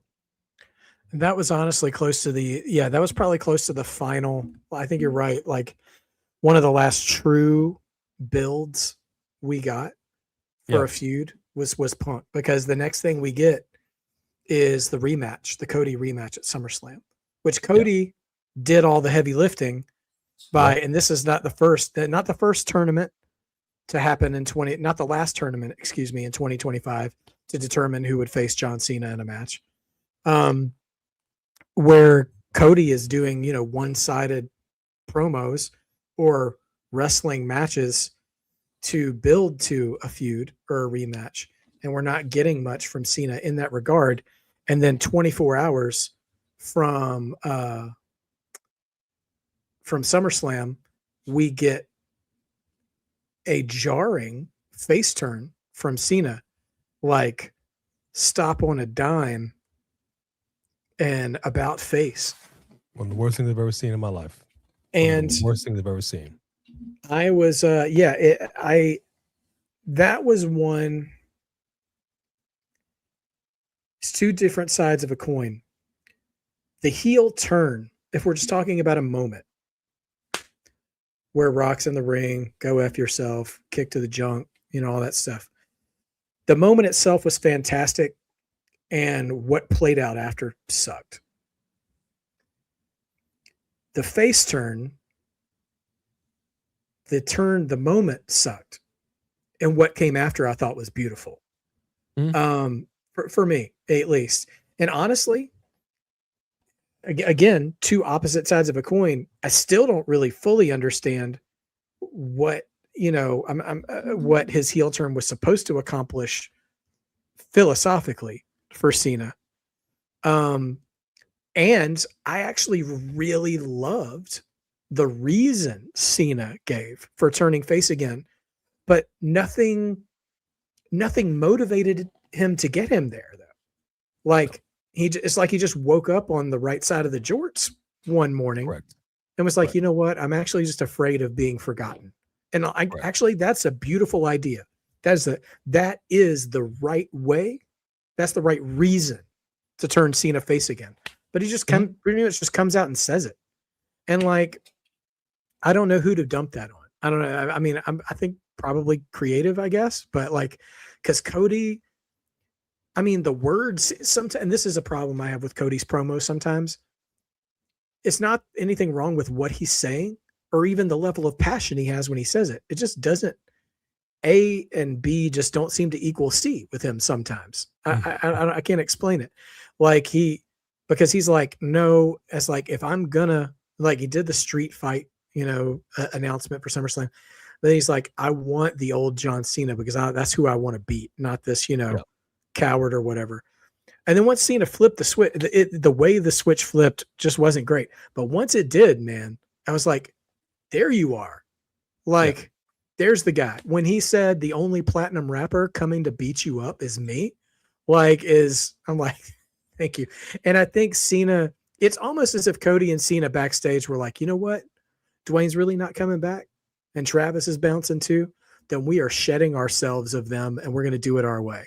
And I'm like, and we're just going to shortcut to the end and we're just going to go right there because, the shortcutting was not great, but once we got there though, I really enjoyed it.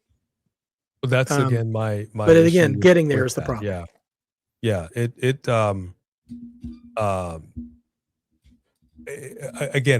goes back to the story. And I want to ask the question before I make my very short point. Do you feel that, and you can see there was a stark contrast in as far as difference goes between the way Cena was wrestling as a heel versus him wrestling as a face. It was night and day. And day. Do you think that was intentional as part of being a face? I'm going to wrestle or was that just how he was wrestling? And then he decided to kick it into gear. I'm wondering. That's going to actually play into my next point. I think that it was an intentional decision for him to wrestle differently as a heel. Okay. I just don't think Cena knows how to wrestle as a heel because when he was last a heel, it was like 02, 03, and he was a cool heel. Yeah. But he's now older and matured. And realizing that if I'm a heel, I should be getting booed. But I don't think he knows how to wrestle I don't think he knows how to wrestle with the achievement of getting booed. Because he always had the privilege. I can't believe I'm phrasing it this way. He always had the privilege of the crowd just hating him when he did get booed because he was overexposed and he was Super Cena and all that other stuff. I don't think he ever really knew how to wrestle like, say, Edge when Edge was a heel or JBL. Or somebody else. I think he only knows how to wrestle like a Hulk Hogan style super white meat babyface stuff, Yeah. But the way he was wrestling as a heel was very I'm afraid to get hurt. Yeah. Do you know what I'm saying? Yeah, and I think I do think that was intentional. Yeah. Okay. I agree with that. And also that was probably, we talked about that. That was probably his most intense stretch of matches too, when he was most present. So I maybe he was, as they call in the NBA, doing a little load management, maybe being a little too cautious. But I think that did feed into his heeldom as well.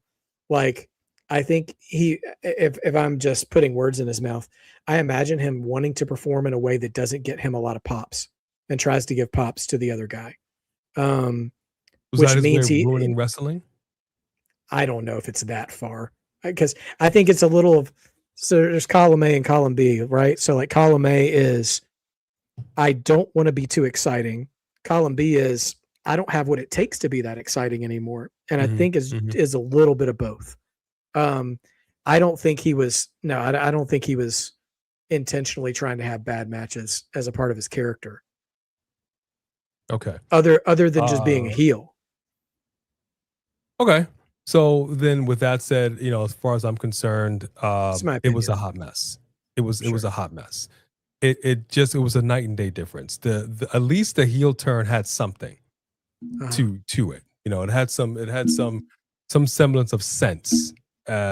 Even though, okay, I'm not gonna. It was again like going with Star Wars at Return of the Jedi. If I can't turn you, perhaps I can turn sister. Oh, you have a sister. Well, I guess I'll turn to. So that's kind of how that was. Like, I can't turn you, Cody Rhodes. All right, well, I've got a plan B. I'm going to turn your brother in arms here, and that happened.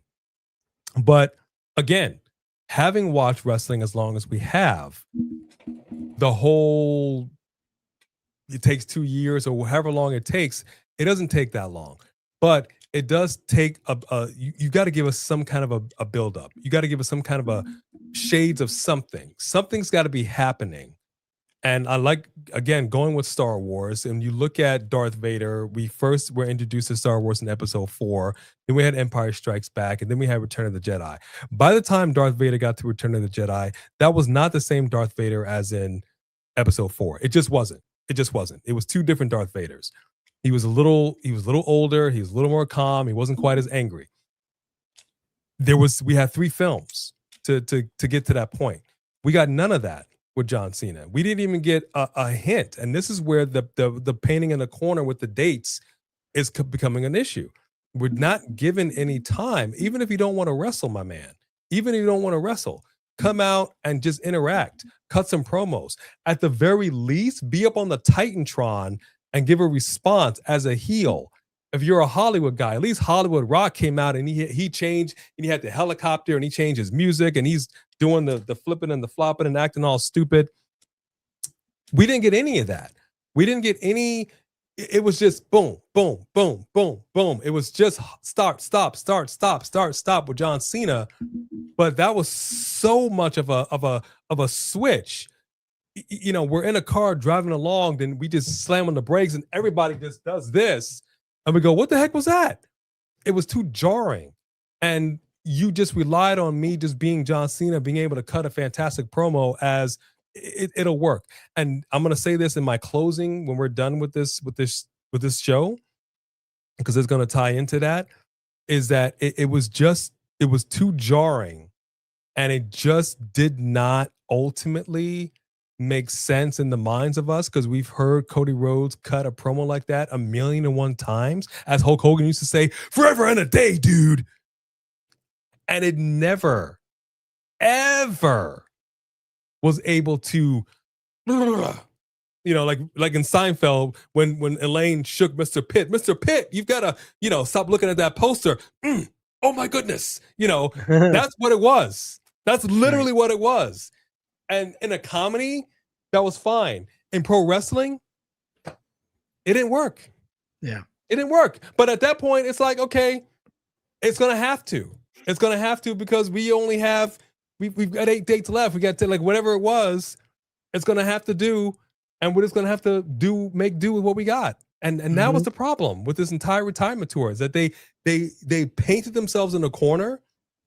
They didn't space stuff out correctly. We didn't get any in between stuff. Okay, John Cena, listen, we're going to pay you a little extra, but we can just like get 2 hours of your time. Let's just film some stuff and we'll just be able to. We got none of that. It was very lackluster in that respect. And I felt it was very lazy, and I felt it was very disrespectful. It's like, I'm giving it all I got. I'm like, I don't think you did. I don't think you did. I don't think creative did. I don't think you did give us all that you could have gotten. And that's short at the fans. Yeah, I definitely don't think creative gave everything they got, for sure. Well, so all right, so Cena's a face again now. I'll say this.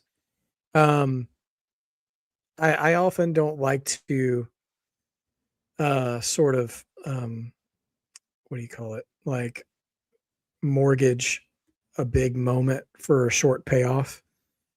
However, all that heel run for the first babyface entrance at SummerSlam might have been worth it. to hear New York when the Titantron went from which by the way was the best part of his heel run, was just the all black Titantron with just the white text, John Cena. To see that switch into the all color, and for him to talk to Stu and to charge down the aisle, woke up the whole building, which was at the end of night 2 of a 2-day PLE, as if it was the opening match. You have to, I'm not saying you have to do a bad job with the heel turn. I'm saying the idea of the heel turn was worth it to give us a renewed appreciation for babyface Cena and the greatest hits stuff. I say greatest hits stuff like he's phoning it in, but that match with Cody was galaxies better than the WrestleMania match. And he even I don't know if he was actually trying to give shout outs to past feuds in that match yet, if he was really in his bag yet, but I was thinking about the Umaga match when he took off the ring rope and started trying to choke out with the ring rope.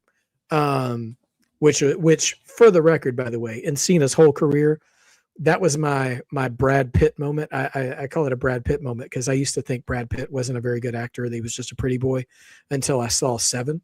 And I was like, oh no, dude's got chops. Dude can act. I underestimated him. And when Cena at that one Royal Rumble had the no holds barred match with Umaga, I was like, okay, he's not just 5 moves of Doom Cena. He can go all out when he needs to. And with, aging Cena, that match he had with Cody is in the argument for the best match of his entire tour. For me and for my money anyways, my money that can't afford tickets. But I thought that was a great moment. I think it was, I want to say ruined, but I think it was soured a little by WWE's again compulsive need for a viral moment and having Brock show up again at the end of the night and making his return. I don't have any personal feelings about Brock. Like, I just didn't miss Brock, and I don't miss him now that he's disappeared again either. I'm not, unless he's coming back to take L's from Braun Breaker, Gunther, or Obafemi, or all 3 of them. I don't care, man. And listen, I appreciated the monster specimen that Brock has been when he was around all the time, or at least part of the time. But this is a whole nother thing. I don't need to see him and Roman again. I'm not interested in seeing him in Punk or anything else. And I'll go ahead and drop this. The WrestlePalooza match was, I just put in parentheses next to it, whole lot of nothing. Hey, let's put you in with Brock so we can sell the ESPN launch. And that was it. And I'm so annoyed with WWE for wasting one of his dates on Brock. And I was really trying to be optimistic that they would put Cena in War Games and maybe he could get his win back over Brock. I would have tolerated that so much better if that's what we were going to do. But no, it was just a ragdoll throwback to 2014, which, don't get me wrong, in 2014, that was impressive and that was game changing and that was necessary because Brock had just broken the streak. And you needed to capitalize on that. I'm not talking about the wisdom of breaking the streak, but I'm saying if you committed to that decision, you better do something with Brock. And having him kill Superman like Doomsday, that's what you got to do. But nobody wants to see a throwback to that. With no, Cena hadn't done nothing to be Superman again, and Brock didn't do nothing either. He's not some permanent member of the Vision. He just showed up for that, split his pants, and fell down in the aisle, which actually both of those were pretty awesome. But and then the War Games match, that War Games team was badass enough without Brock. He didn't have to be there, and so I just didn't really care for it. Did not need him, and that's no personal human value statement on Brock either, for all the extracurricular news that follows Brock along with things that have been going on in courts and stuff. I don't care about any of that. I'm speaking purely as a fan. Like there's just didn't need him back. Just didn't need him back. Let him hang out in Saskatchewan or wherever it is he stays now, and let him shoot elk and just chill. We didn't need him. So I jumped right through real quick. I skipped over a couple of things, jumping from Cody to Brock real quick. I enjoyed the Logan Paul match and the Sami Zayn match, both a lot for two different ways for what they were. But yeah, so that's where I'm at. But if you want to speak on either of those, or give your 2 cents on Brock, we can do that. So I can try to pick up the pace a little bit because I don't want to take your whole evening. No, the matches. Well, we can take my whole. I will talk about this. I will die on this hill.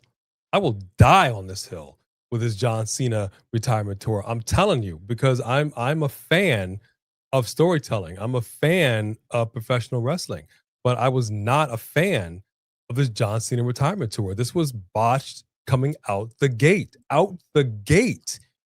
And we deserved better, especially in 2025, where we're paying.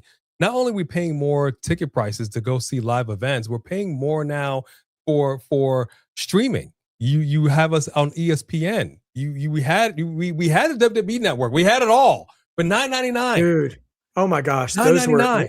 I wish we could know when the good old when you're in the good old days, right? Was that quote? And the user interface for that, real quick chat. If you weren't around for the $9.99 WWE Network days, not only was it cheap, you had the entire library of all the stuff. You had original content, and for every PLE or pay-per-view you were watching, you could skip ahead to the start of the match and to the finish of every match. If you wanted to watch Brett and Shawn WrestleMania 12, you could watch the entrances, and then you could boop, like TiVo, just skip right ahead to the finish of that match. You'd have to watch the whole hour if you didn't want to. And it's beautiful. It was a thing of beauty, and they just that's hilarious. And then they just slowly but surely dismantled all of that for this, and now we're all over the place. We're all over the place with our streaming with WWE. Yeah. We're all over the place. We're paying more, and I that's why I get frustrated. And I used the cell phone example earlier. I rock with both Samsung and Android. Samsung and iPhone. I'm in a bitter hate relationship with Samsung because as much as I love Samsung as my daily driver, Samsung was really infamous, aside from stealing from Apple, but really infamous for just giving you everything in the kitchen sink in your phones. It did so much. And over the years, they're just trying to be Apple without trying to be Apple. And they're just taking everything away and they're replacing with this AI. And yet the price, if doesn't remain the same, it goes up. They're giving you less and they're charging more. And it's like, we're dumb and we don't see what they're doing. And the same thing with WWE. It's frustrating.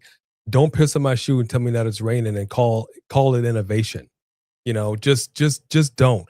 Just simply say, listen, we're greedy as hell. We're going to be charging more. We're going to be giving you less. We're not going to be leaning in. We're not going to be finessing. We're not going to give you the why. We're not going to give you the anchor. We're just going to do whatever the hell we want to do because we know you're going to pay for it regardless. Mm-hmm. Yeah. You're going to bitch and moan about it, but the reality is you're here showing up weekly for these shows. You show up for the PLEs. You're going to show up and stream at 3:00 in the morning when they're in Perth, Australia. We know it. You know it. God knows it. Therefore, just deal with it. That's where we are. And that is where I have an issue.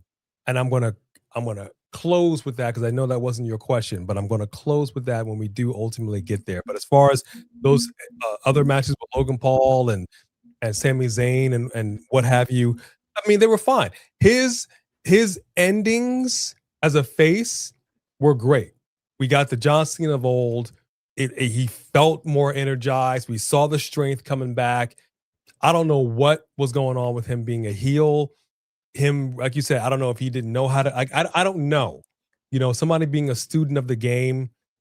We complained about Jade Cargill coming in here, going, "Ouch! You were you were percolating in the back burner, and this is what we got. Now, sister, go back to the PC center and figure this out.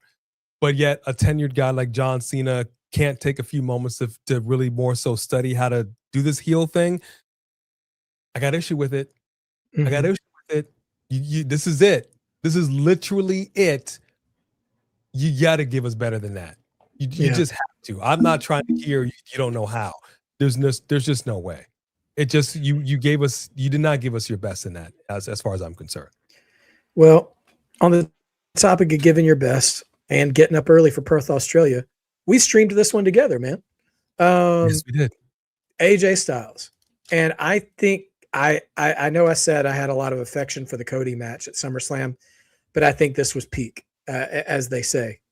I think this was the apex in ring, at least, of his entire run of 2025.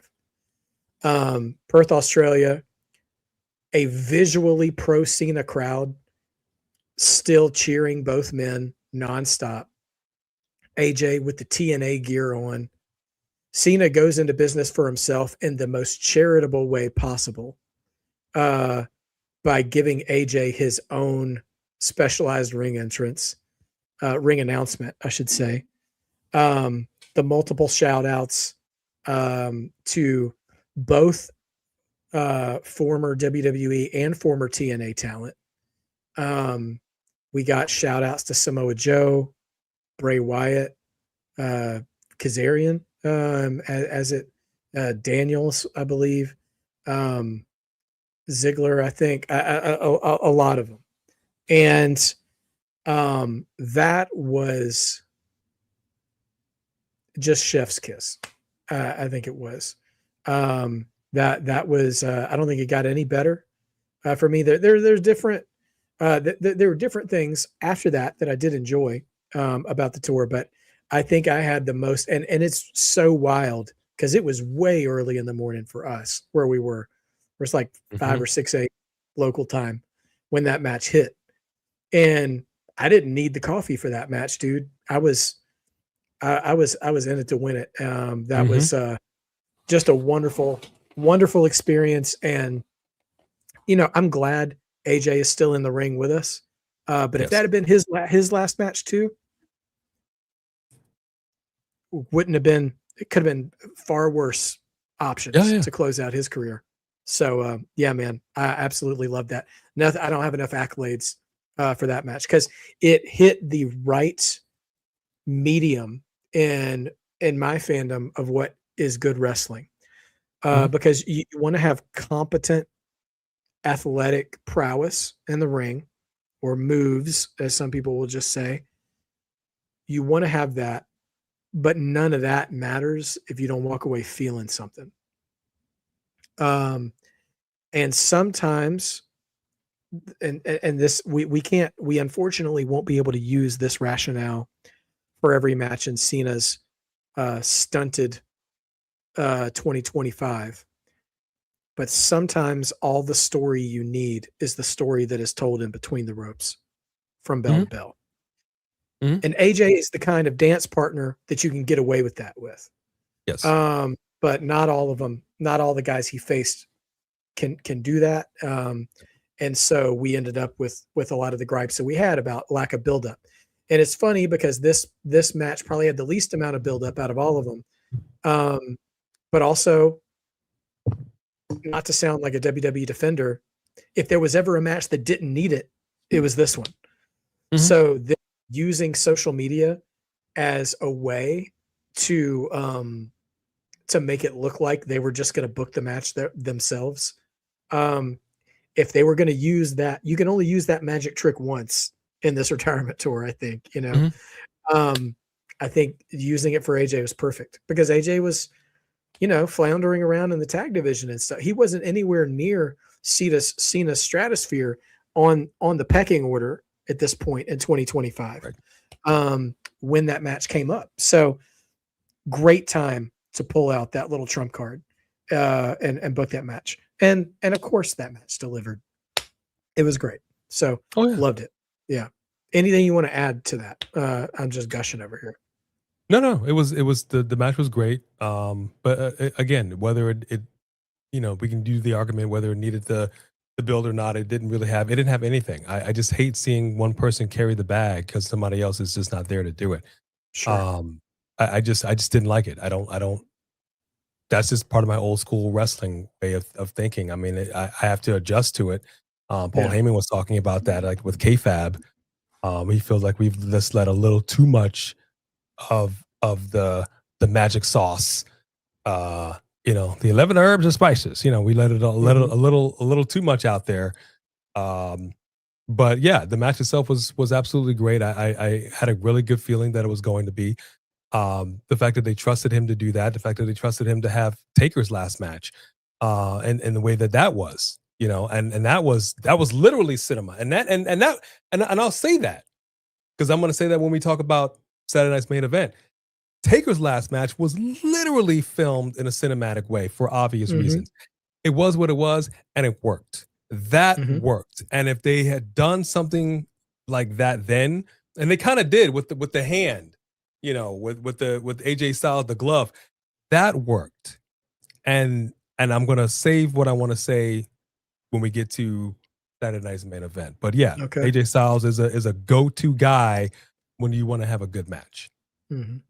So after AJ, I mean, there's just 4 matches left. One is the 6-man with Ray and Sheamus against Judgment Day, and this is part of like Cena. I feel like just kind of cleaning up a little bit with the guys he didn't get to work with. That 6-man, 1, it's an MSG, which is great. 2, felt like the quintessential Raw main event from like 2009. And so that was kind of like, that was like Cena almost wearing a throwback jersey of his career. Like it was like a time machine to 2009, 2010. Like you'd see that kind of stuff every week. And so having that, and even just the visual of like Ray riding piggyback on Cena's shoulders down the aisle, feel good moment. But I want to take this time now as we get, as we go towards the end here. Saturday night's main event, the entire event itself, I'm speaking of, and the 2 matches with Dom. The match of Cena going Grand Slam and winning the Intercontinental title, definitely it gave me a little bit of vibes of 2000 when Jericho beat Triple H for the world title, like out of nowhere. Of course, they need to reverse the decision because Triple H could never put Jericho over, but that's another podcast for another time. Cena having that moment, and then the Survivor Series match against Dom too.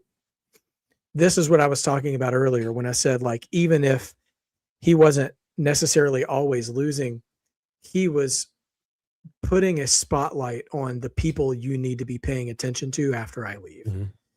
And number 1, good for you, John, for Grand Slamming.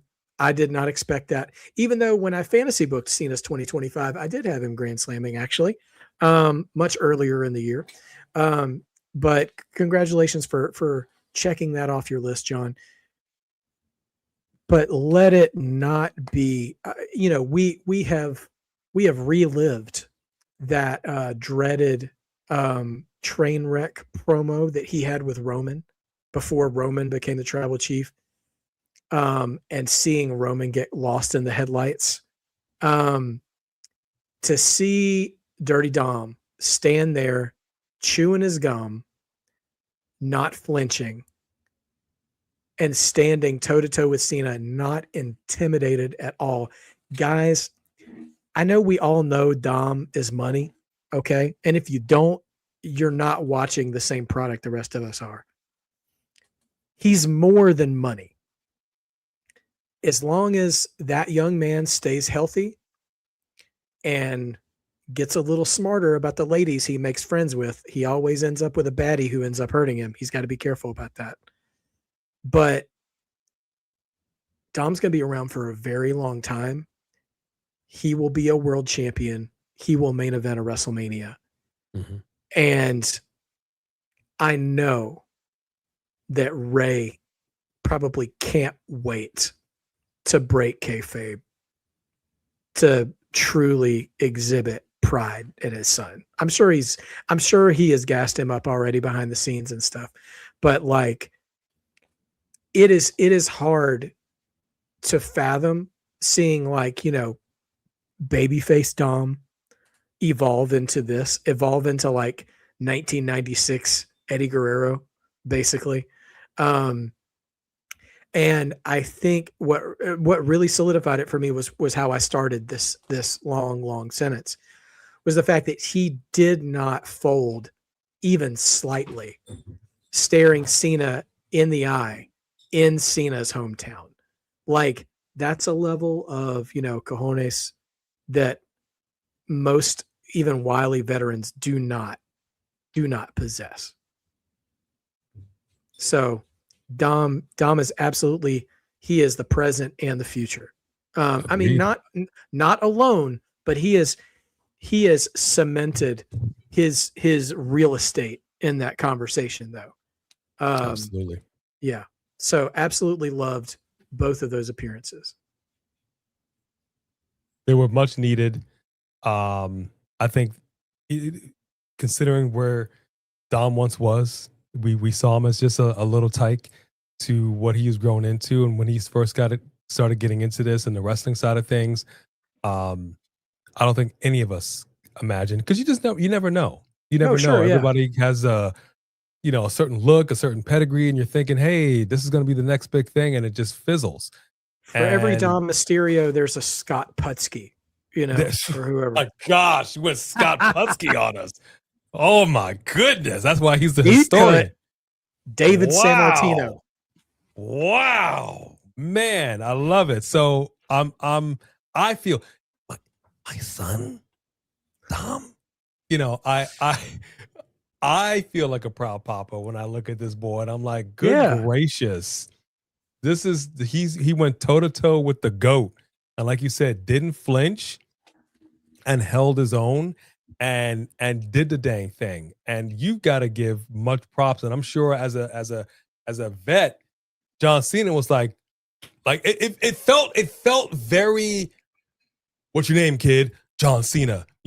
Undertaker back. Like you know what I mean? Like it felt like that whole moment just came around, and I'm like, bravo to these two. It's just it was great. It was great. Yeah, it was a really good moment.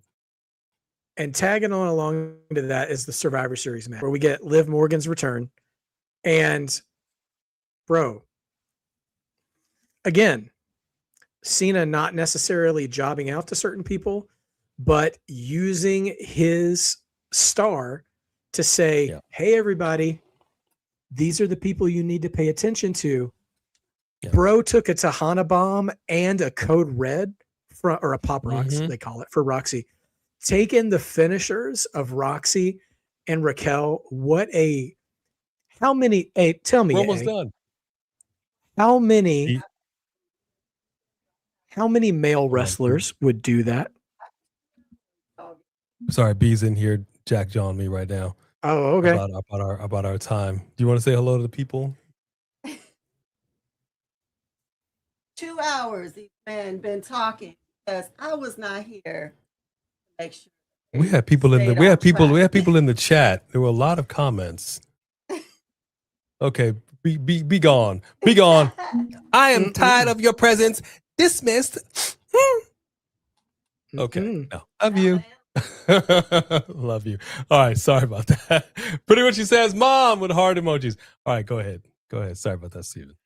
Yeah, I was just saying, like, how many men on the roster do you think would have taken those? Because I'm old enough to remember Disco Inferno wanting to quit WCW because he wouldn't take a bump from Miss Jackie. Which how many Miss Jackie will make you take a bump if you don't want to take one. You know what I mean? Oh, that's right. And here's Cena taking moves from Raquel and from Roxy. And also, she took a shot from Liv, which great callback to Cena's heel turn, by the way. Reenacting that moment, and Cena gets his comeuppance in that way as well. But yeah, any additional thoughts on the Survivor Series match?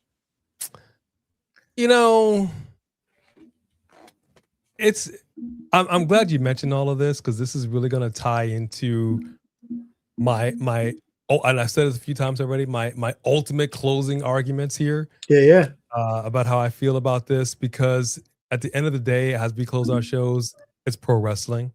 Yeah. And pro wrestling is many a thing. I've said this many a time, that RESPECT is what they say is the most important thing in pro wrestling, in professional wrestling. Respect your fellow wrestler, respect the business, but the business itself will disrespect itself. Oh, A pro wrestling divided against itself cannot stand.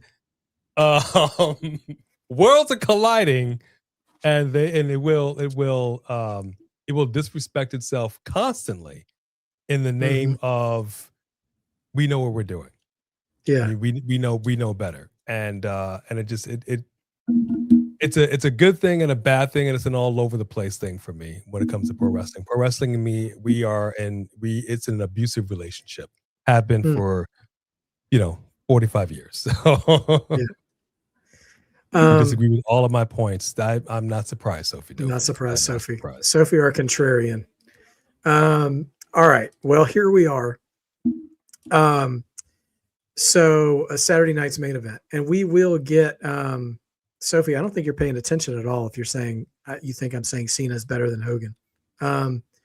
Nevertheless, Saturday night's main event, we will get to the Gunther match, but I want to start. I want to start off by just saying, as a card, as an event, I thought it was a fantastic presentation of what Cena said he wanted to do from the very beginning to the end, in terms of leaving wrestling better than he found it, and trying to highlight and put a spotlight on the fact that I'm going to be gone and I want to give you a reason to keep watching. And it warmed my little NXT heart. My NXT heart grew 3 sizes that day when I saw Obafemi walk out, and he had no piped in chance. And all of DC, ooh, the whole way down, was already rocking with Obafemi. That we got Soul and Bailey tearing it down in a great match. Honestly, like match for match, move for move. Yeah. That might have been the best match on the card, Soul and Bailey. And then Javon and Leon getting to be on Cena's last show. If you would have told me at the beginning of the year, Leon Slater, who wasn't even X Division champion yet, would have been on Cena's last match event. Those 4, honestly, those 4 performers, Oba, Javon, Leon, and Sol Ruka, what that exposure did for them is going to be wild. And I mean, listen, time will tell. The ball's in their court. I think Oba, if booked properly when he gets to the main roster, will be a staple of programming going forward, as would Sol Ruka and Javon. And I mean, they just going to take Leon once they can, as soon as they can. Oh yeah. Oh, and sorry, completely forgot, but I love how they tied the bow on the weeks to months long thread of the Miz trying to angle for a match and getting Joe Hendry on the card too. Like, just great callback. And listen, so I very much have a strong anticipation that we might land on different sides of the fence when it comes to Gunther and Cena. But leading up to it, the card as a whole, the event as a whole, I think is one of the better events they've done all year long. With what they set out to accomplish. There weren't too many commercials, which is also great. Yeah, beautiful stuff. And then Gunther and Cena. And I'm going to let you go first because you're my guest. Oh, me? Yeah. Well, good sir. Thank you so much. Thank you for letting me have the floor. Duck and cover, everybody. Let me say this. I got a lot of problems with that match, people. And you're going to hear about it. here's the situation. I've been hinting at it all day. I mean, all during this show. I've given this a lot of thought. A lot of thought. I've really had time to reflect on this. John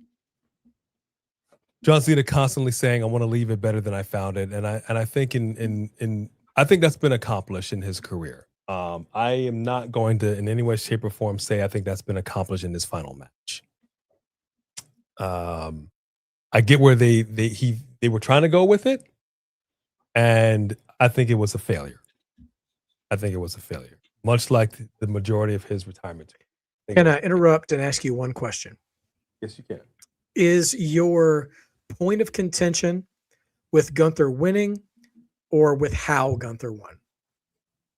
I knew Gunther was going to win. I had him for the win because that's just what WWE does. WWE typically, I can say 8 times out of 10, 9 times out of 10, they don't let the guy that's going out win.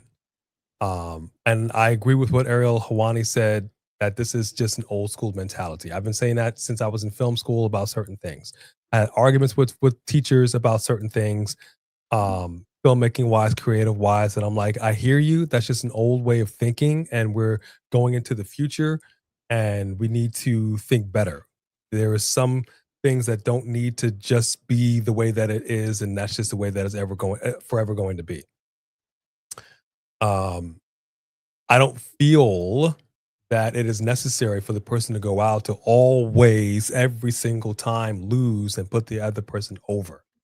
I think that's old wrestling mentality, and I think that needs to come to an end. And they just can't really seem to get out of that box. So I have a problem with that right out of the gate. But knowing that that's what they were going to do, I knew Gunther was going to win. When I heard Big E say, I think Gunther's going to tap him out, I'm like, dang it. Yeah, he's probably going to tap him out. And I'm hoping that wouldn't be the case. And this goes into my authentic thing. This goes into my pro wrestling. This goes into my disrespect of the business. This just goes into the storytelling. This goes into everything that I believe pro wrestling to be. And what I believe pro wrestling to be at its heart is you have athletes in here who know how to get into a ring, generally do very athletic moves and not hurt your partner and not hurt yourself, and make it look good, make it look real. You've got one job, is to make us believe that what we're watching is real. That's literally the one job of a pro wrestler. However you do it, is however you do it. Whether you're a stiff hitter, whether you're telling a great story, whether it's just a banger match, whatever it is, your job is to make us believe that what we're watching is 100% legit. And that is where I had a problem with the ending of that match. I've watched many a person tap out. Many people tap out. And I've never, ever seen anybody ever tap out the way John Cena did. I understand the concept of having to build a big heel and tap out the one guy that never gives up, never surrenders. I get that. Okay. One thing McMahon always said is leave the audience happy. Usually he did. Sometimes he didn't. I know I was furious when Taker lost at WrestleMania. Furious. I'll never forgive McMahon for that. Never. I'll never forgive McMahon for a lot of things, but he didn't wrong me as much as he wronged me with that loss at WrestleMania. I do not believe that John Cena tapping out was the right call. I do not believe that John Cena tapping out was the only way to get Gunther white hot heat. I go back to WrestleMania 13 with Bret Hart and Stone Cold Steve Austin. Stone Cold's character at that time, and I don't really care if Stone Cold has ever tapped out or not. I'm saying at that time, that's not who that character was. That's not what that character was about. That was an I Quit match. And Stone Cold, his character is, you're going to have to kill me before I say I quit. You're going to have to drain the blood from my body, and my heart's going to have to stop beating before I say I quit. And that's basically what happened. The man passed out. And we still had white hot heat. It still worked because you were able to craft and build in a way that it made sense once you finally got to that point. And this is going back to what I was saying earlier on in the show, with painting themselves in a corner with John Cena's dates, that we just didn't have the proper amount of time to get it to where it needed to be. We just didn't have John Cena showing up in a way that made sense. And it's fine to want to have a match with somebody who you've never had a match with before. And we're familiar with Gunther. There are people who are now not really quite as familiar with John Cena, who got more familiar with him this year. But I did not feel not only him tapping out was the wrong call, that he more so should have passed out than anything.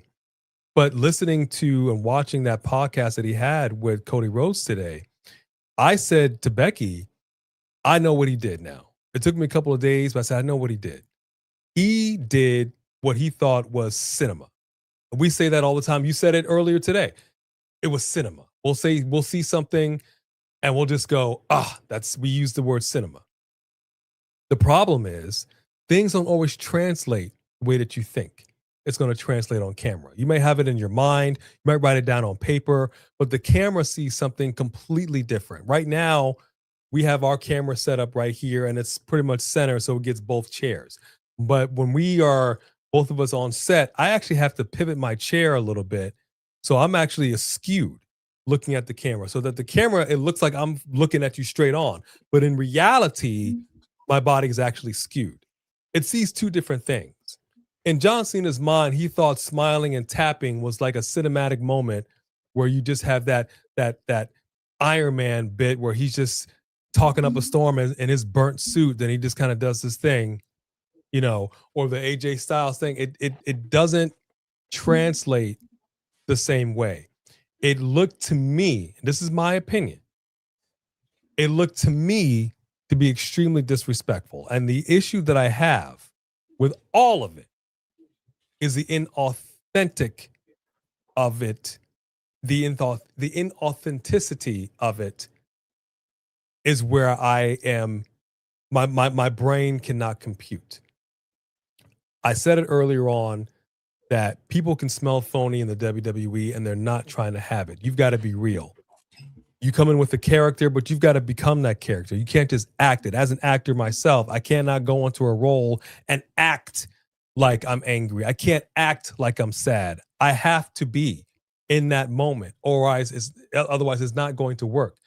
Michael J. White, who was Spawn, and a very famous actor, he will say about on-screen fighting, he's a trained martial artist, but you cannot do martial arts in a studio and expect to do that same thing on film. It just doesn't translate the same way. You have to do it a certain way on camera for it to read a certain way to the audience.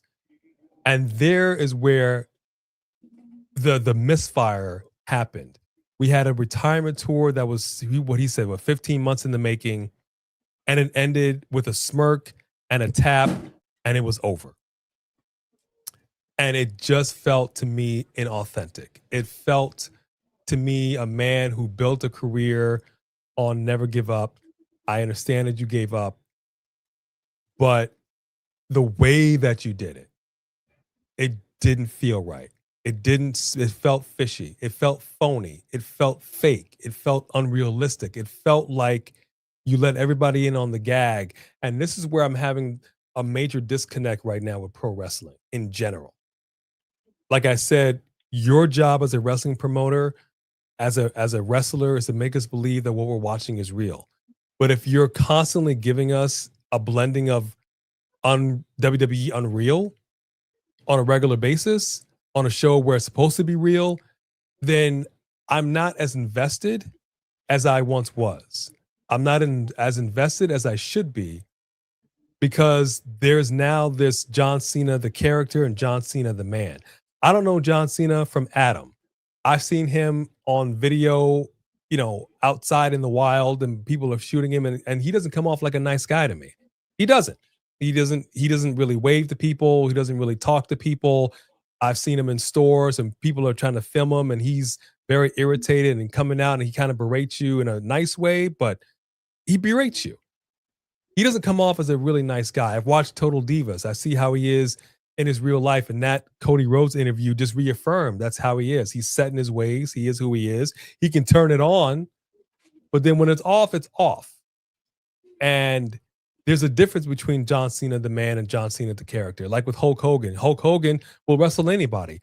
Before Terry Bollea decided to get saved, Terry Bollea was a jerk. He was a racist. He was a cheater. He was a this. He was a that. And obviously, we're all a form of something. And he became whatever he became. And people will have a tendency to blend the two. But back in the day, Terry Bollea was not a good guy. But Hulk Hogan, the training, the prayers, the vitamins, absolutely.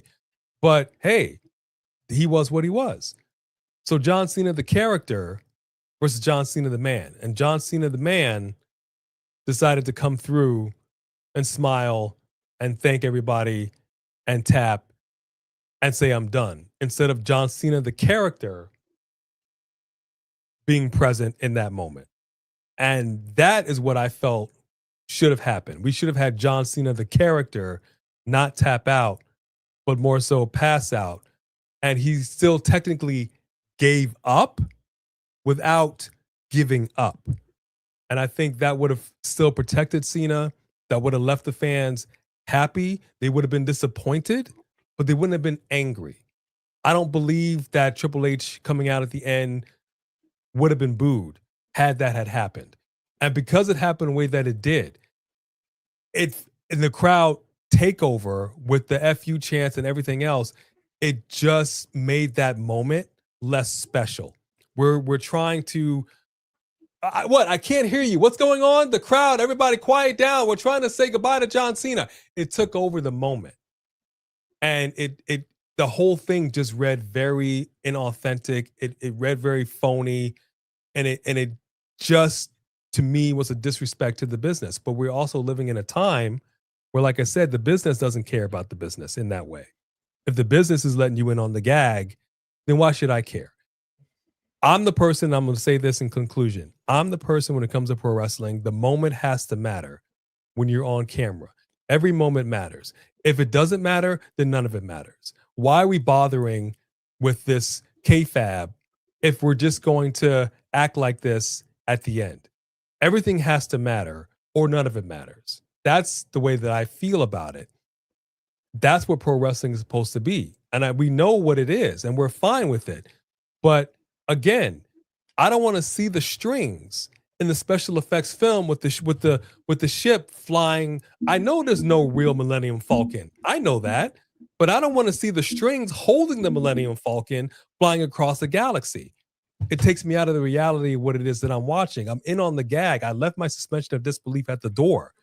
But if you're going to be disrespectful like that to me and let me in on the gag at the end, the literal end of your final match ever, then why did I care so much about 20 plus years of Never Give Up? Why did I care about this retirement tour that was so disjointed? Why do I care about you starting and stopping just because you're John Cena? Just because you know how to cut a promo? Just because you're a 17-time world champ? Because you're a Grand Slam champ? That's not good enough. That's just not good enough for me. You've got to do better with the storytelling and keep that part of it alive. And he didn't. He chose to end it in the way that he chose to end it. And I understand Triple H feels he's earned the right to go out how he wants to go out. But at the end of the day, pro wrestling is still pro wrestling. And if pro wrestling is based in kayfabe, meaning that what we're watching is real, then you need to maintain that. We've seen stuff go off the rails over the years where it can get real fast. Yeah, certainly. But in something like this, where I feel like you're just being fake and phony. Like I saw a match, an indie match, where it was like a forced wrestling, where a guy was standing away from a guy like this, and he was just doing this, and the guy's arm like this, and he choked himself, and then he choke slammed himself. It's funny because it's obviously a play on Star Wars, but that's legitimately what wrestling is. I can do that as a pro wrestler.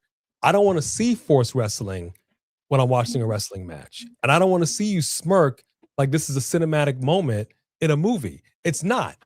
In your mind, you might think it is, but it didn't translate that way. The camera picked it up much differently. And I think the mass majority of people looked at the smirk like, why are you smiling like that? That was really weird. And I'm sure you've seen on TikTok, everybody making fun of it. We picked up on it. And he says the artist paints and we just put our art out there and then everybody takes it for how it is. That's kind of a cheap way out. That's a cheap way out to say I'm doing something and what people make of it is what people make of it. That's why he posts stuff that doesn't have any context to it. Just make of it what you make of it. That's kind of what he does. And I get that. Does not work in pro wrestling. In my opinion, it did not work in this moment. And we're left with it. We're stuck with it forever. And it'll never change. It'll never be undone. Like we talk about with Endgame and with the Hulk being mortally wounded, you're not knowing how the Hulk works. That's not how it works with the Incredible Hulk. And they had to right that wrong. It's not how it worked with Spock. You had to right that wrong. This is a wrong that can't be righted, in my opinion. And we're stuck with a man that went out in a very inauthentic way, although he felt like he was doing it authentically. And that is my biggest gripe with not just his ending match, but where we are with, I don't know if I want to say professional wrestling, but at least the WWE, where they're letting down this unreal curtain a little too much, and they're allowing a little too much of that to go out. And it doesn't make sense because I'll say this and I'll finish. It reminded me, and I looked that up again when during the COVID era, when you had the ladies who were just kind of standing around the ring when they came back from commercial because there was no audience. So they were just kind of like talking to each other, looking at their nail, like whatever they were doing. And they were like, okay, we're back in 3, 2. Then they started to get back into the thing. We should never have seen that. That should never have gone out to the light of day. Ever. But that's literally where we are right now. We're at that moment, I feel. We're at that moment in the WWE where we feel comfortable enough to let people in between takes to see that we're not really enemies. We don't really hate each other. We really do TikToks together. We really love each other. We're sitting around the table. Okay, so John, you're going to do this. Okay, and then Punk, you're going to do this. Okay, but it really a cool moment if you do this. Then why the heck am I watching this Elimination Chamber if you're giving away all the secrets? I've said this on the show plenty of times. I don't want to see how you made the Statue of Liberty disappear. Just make the Statue of Liberty disappear and let me be wowed. Pull the coin from my ear and let me be wowed. That's it. That's all I want to see. But when you start doing other than that, then the reality, the kayfabe of what I'm watching is no longer there and I'm no longer invested. Why should I then continue watching if this is what you're going to do that I feel is a disrespect to the business and to your audience? And that is my end statement, sir. The defense rests. Oh, he's got the glasses. Gimmick infringement in 3, 2, 1. I'm gonna have to disagree with you, homeboy. Ouch! Now listen, first and foremost, everybody in the chat, my brother A, internet wrestling community. One of the things I actually like about him saying, pro wrestling decisions and creative is an art, is art. You make it, you send it out into the world, gives us all the privilege to either say it was right or it was wrong. Because if it's not that, then it means there's a right answer and some people are not interpreting it correctly. So the freedom we have to enjoy it or not enjoy it is an agreement that there's subjectivity going on. The more I sit, now I'll say this, and it's on my stream for anybody to go back and see it.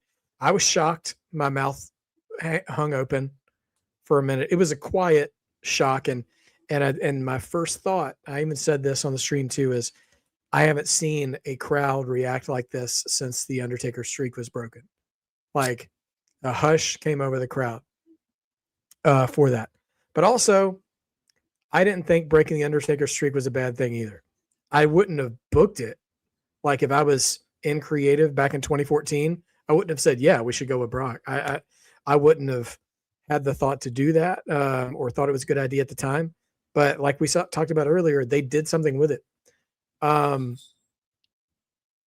longer I sit with this finish of this match, first of all, the match itself I thought was really good before we even get to the finish.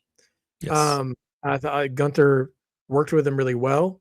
Gunther is one of my current favorites in the sense that he's very much a throwback to, I mean, the whole Matt is sacred. Like, it's funny because he's a heel and he doesn't really do very many heelish things. He's just like he's almost like a Mr. Perfect kind of heel. He's just really good. And so you hate him for it, you know? He's the New England Patriots of old. Like, they're just good and you hate them for it.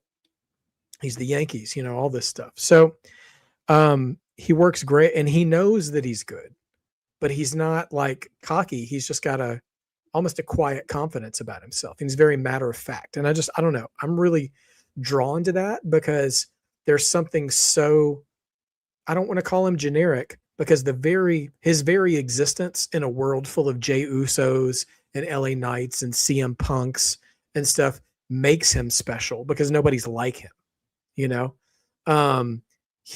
were, probably a dozen Gunthers back in the 70s or early 80s, the Harley races and all that. But now all those guys are gone and Gunther's just standing by himself, and that makes him special. And I'm really glad that he is who he is.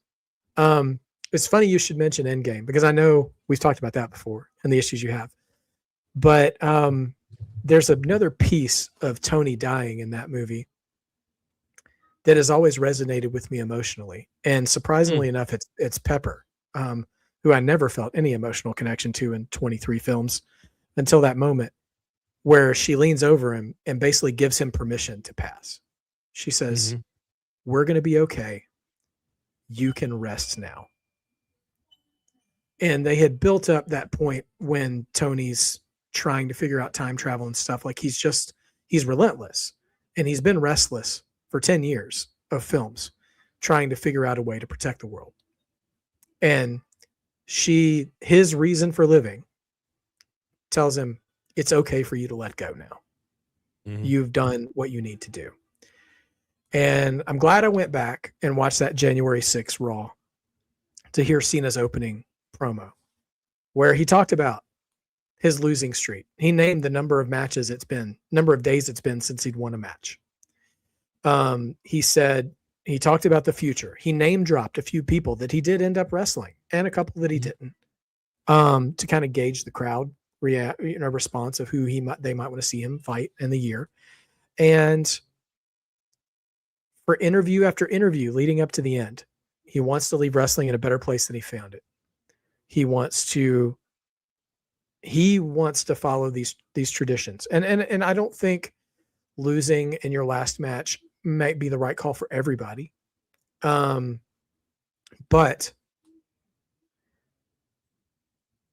the world knows who Obafemi is now. Yep. The world knows who Sol Ruka is now. The world knows Joe Hendry, Javon Evans, Leon Slater. They've seen AJ Styles and Dragon Lee. I mean, I don't think a greater audience really knew much about Dragon Lee either, to be honest. Who wrestled the bulk of that match, by the way. I was very nervous that AJ Styles was hurt in that match because he was wearing a shirt the whole time and he didn't do much actual wrestling in the match. But that's beside the point. I haven't been able to say that out loud to anybody. I just felt compelled to say it right now. Sorry. And Gunther, I'm seeing a lot of the comments that were being made while you were giving, your take on it. And I don't want to pick a fight with anybody's opinions because I'm beholden to my opinion of it, but I don't want to take away from anybody else's analysis of how they felt in that moment, because Cena was never my guy. So I wasn't unhealthily attached to him, so seeing him, not win his last match didn't bother me. But I find it fascinating. He did fight back. I wish I could find the tweet. I thought Shayna Baszler put it actually pretty aptly about how tapping out does not necessarily mean giving up. Like And some people won't see it that way, and that's okay. I'm not going to try to convince you. But like there is, even if someone's mantra is never give up, I don't think there is shame to be felt in giving it all you have and realizing you don't have enough left to give. And that's how I read that finishing sequence, because he had that sleeper on for I don't know how many minutes. And Cena broke out of that sleeper more times than anyone has against Gunther, except Gunther kept beating him down. Get him up for an AA. Nope. Gunther slips out, beats him down. Those elbows to the neck, man, is such a simple looking move, but so violent looking at the same time. Which, by the way, side note, is one of my favorite things about wrestlers like him and Ilya, is that there is a way to be violent without needing to be bloody. Yeah. And I just, that's just a side note, little side dish comment there. That I like about his style of wrestling, right? And so Cena made comeback after comeback after comeback and was beat down and beat down and beat down. And eventually, the way I see it, if you will indulge me as I have indulged the rest of you, is that Cena's like, I don't want to Jesus this up again, but you know, when Jesus died on the cross, his last words were, "It is finished," right? And Cena, I just feel like in that moment, that facial expression was like, wrestling is in good hands. I can let go. And I know the conflicting feelings people have about the mantra of never give up and him giving up. But that all the more, I reserve the right to go scorched earth if Cena ever steps back into the ring to wrestle again. But him giving up at the end puts the nail in the coffin on John Cena's in-ring career. John Cena, the in-ring wrestler, is dead because he's given up. It's over. It's over, as Outcast would say, forever, ever, forever, ever. And I think that, you know, we talked about cinematic intent versus cinematic reception. But that, yeah, was the final shot there of, I've got nothing left to give. And I've done what I've set out to do. Like, my work here is done. So let's call it. And I feel validated in feeling that by seeing how the crowd treated Gunther on Monday. I don't think that Gunther would have gotten that reception, that same level of reception, if Cena had passed out. And definitely not if Cena had won. If Cena had won, nobody would care about Gunther. But I think it's all up now. And I'm not caping for WWE Creative. I mean, I think I've had plenty of critical things to say about them in this evening. And I'm also not letting them off the hook yet, because now is the time to see if Gunther gets his 2014 Brock Lesnar style post streak breaking push, excuse me. Yeah, Danny, I see what you're saying. I just don't agree with you, and we're not going to agree. I don't see anything cheap about Cena tapping out. And also, I as a human being, I'll get a little personal with you guys. There's a real danger in obsessing over refusing to quit when there is a healthy time to walk away from things. And that doesn't make you weak. That doesn't make you a hypocrite. Sometimes it's okay to lay it down and to walk away. And Cena knew that he did, and that doesn't make him any less. And it also lifted someone else up, you know, behind the curtain, in front of the curtain, however you want to look at it.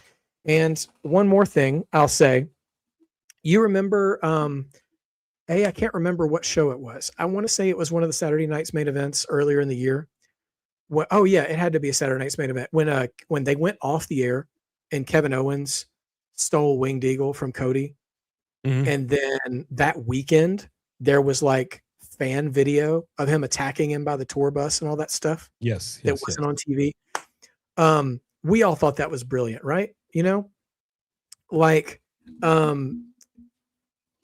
thought it was anyways. I thought it was a really creative new way to give storytelling in the language of the sort of internet smart fan, letting them tell the story with posting video instead of having to watch it on TV, you know? So with that in mind, it's getting harder and harder to get a true, if we can use the channel's words here, a true marked response from the crowd. And if we can quote the Hulkster brother, some of DC might have worked themselves into a shoot. Which, listen, that's not a criticism. That's not a criticism. Like, it's going to have to be like that sometimes, not all the time, sometimes, to get that feel. When was the last time we felt this strongly about something we saw, you know? Like, I remember Brock squashing Kofi and how mad that made me. And I was psyched to see Drew McIntyre boot him from the Royal Rumble. I was annoyed to all get out when the Honky Tonk Man stole the Intercontinental title from Ricky the Dragon Steamboat. And then when the Ultimate Warrior dog walked him in 30 seconds in Madison Square Garden at SummerSlam 88, I still wish Steamboat was the champion, but still, somebody gave him that beating. Somebody dragged him. And so now we get to see, what are they going to make of Gunther? How many more careers or how many more necks is he going to collect before someone dog walks him? And that's still on the tightrope right now.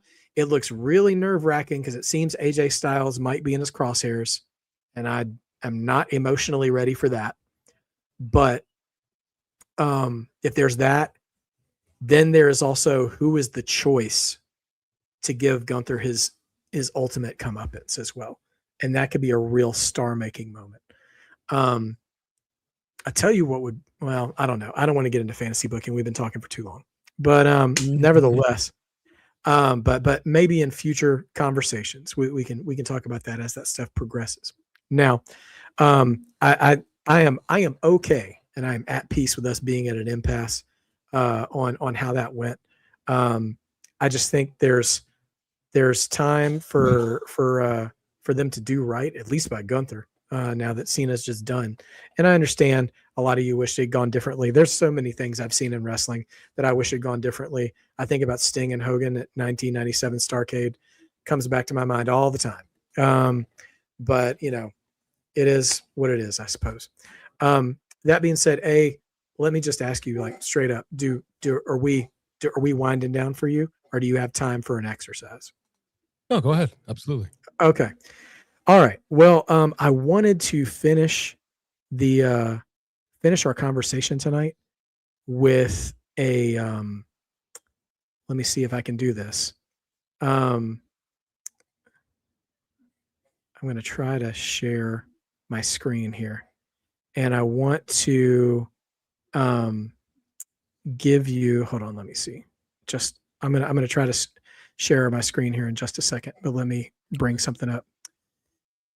I just found, I don't know if you're familiar with tier makers or tier lists, but I thought what we could do, oh no, dang it. Hold on. I'm just gonna stall here real quick to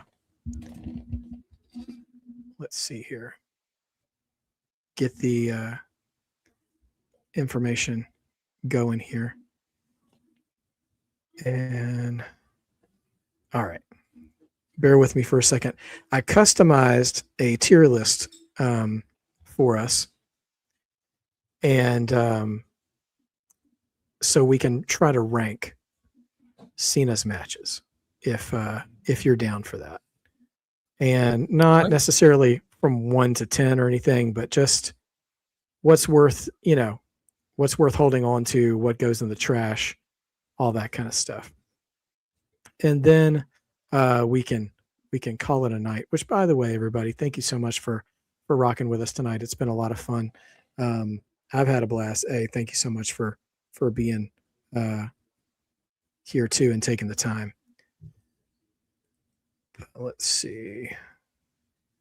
I'm just doing some quick editing.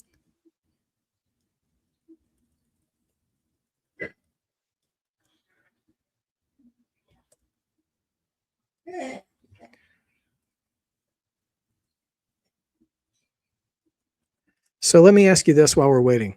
Okay. If you had the book, who would you be? Who would you choose to be the person who puts Gunther down?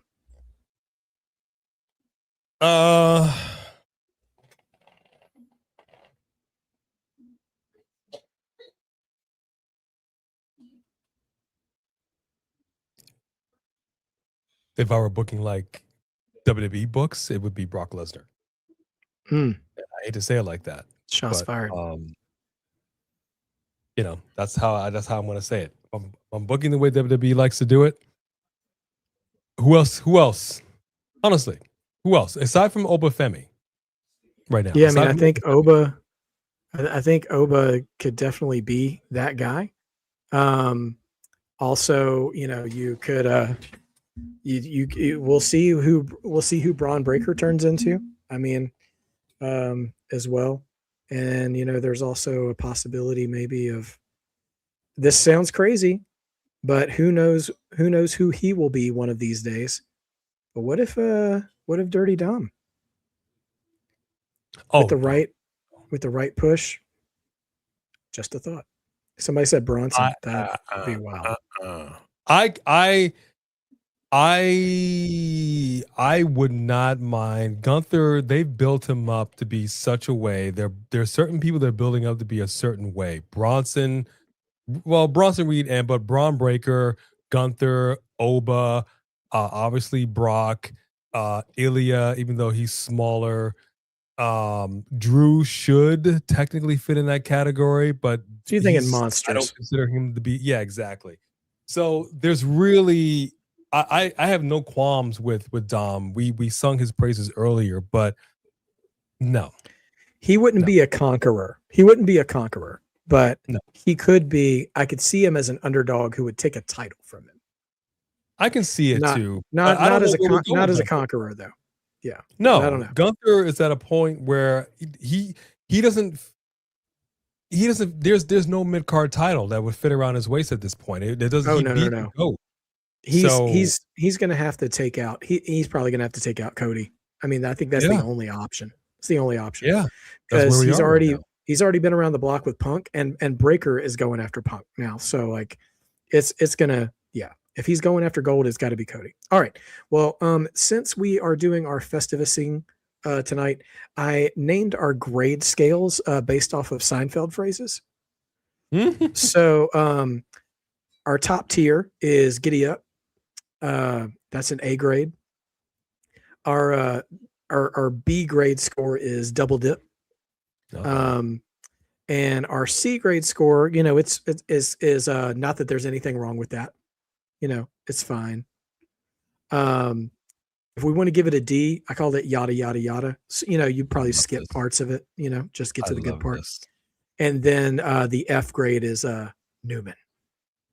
I love this. So anyway, sorry. When I went to share the screen, I lost all of my Seinfeldisms. So I was like, oh no. We're not doing this if I can't recreate this. So all right. So we can invite the whole chat here to give your A through F grades on these matches if you want, but you and me, A, we can drop these into tiers. So let's walk our way through it. Royal Rumble match, and this can be based on Cena or just what you thought of the match. You go first for all of these. For all these, for all of them. Okay, all right. I'll go first for all of them. The Royal Rumble match, I'll give it a B because I got to put myself in the main. I'll put it here. I remember the anticipation going into it. And when Jay won it, I was really surprised. In hindsight, you know, I don't know. It wasn't a top Rumble. I have very high Rumble expectations because I've been watching them for so long. It was a very good one, but I don't think it was among the best. So I'm giving it a B, or a double dip, if you will. I'll Double agree. dip the chip. I'll agree. Okay. It started Cool. things off. I'm gonna agree. The Elimination Chamber match. I got to be honest, I don't remember a whole lot about the Elimination Chamber match other than Cena, Punk, and Seth. I do not remember the first half of this match. I remember the last part of the match and the heel turn. Now, the last part of the match and the heel turn, the moment, again, not the run, in a vacuum, were top tier moments for me. But I can't remember the rest of it. So if I'm judging it in totality, yes, go ahead. Yes, this is specific to Cena, not the entire PLE. Is that correct? Yes. These are just the match. Yeah, just the grade goes to the match, not the event. Okay. Yeah. Just want to double check. So, like for instance, the Cena Gunther match at the end, if we were judging the whole event, that would be top tier for me. But obviously, there's way too much, polarization there for that to be the case. So I would also give this a B, the match for me. I'm curious where you land on it. The match and including the heel turn, correct? I'm including the heel turn. Yeah. Okay. I will go with an A on that. All right. I'm gonna bump that up to A for you then. All right, WrestleMania. Listen, man, I'm going straight F, straight Newman on that one. It just nothing. A whole plate of nothing. I'm gonna agree. A whole chocolate eclair in the trash of nothing. It was hot garbage. Yeah. Backlash, Cena versus Orton. I thought it was fine. I think it's a definite. Not that there's anything wrong with that. I don't remember anything offensive about it. I just wasn't. Cena had, and I'll just explain for my part, and I'd be glad to adjust it with your opinion. I just didn't. At this point, I was like, "There's no way Cena's losing this match." Like, I just wasn't invested. So I didn't feel checked into anything Orton was doing. That's why I felt that way. But I want to hear your take though. Yada yada yada. Ooh. Yada yada do yada. Do tell. Elaborate.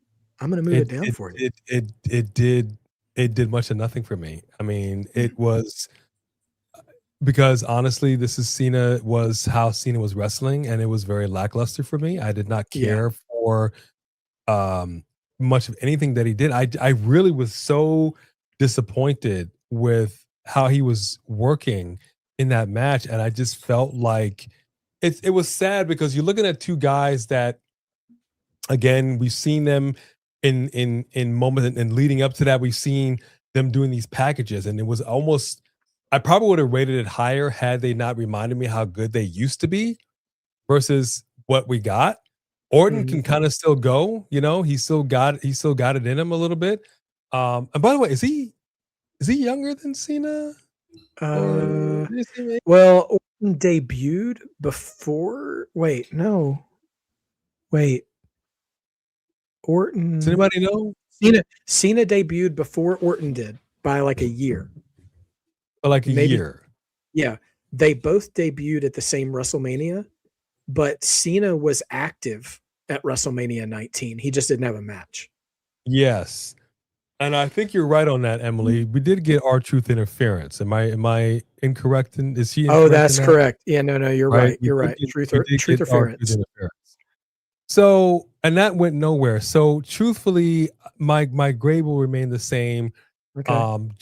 It just did not develop into what it could have been, and it frustrated me seeing two guys go in a way that, how you watch a movie over and over again, and then you see that star in the here and now, and you're like, "Ooh, you look a little older than I had remembered you in my mind." Like, you know what I mean? And you kind of get a disappointment in your mind.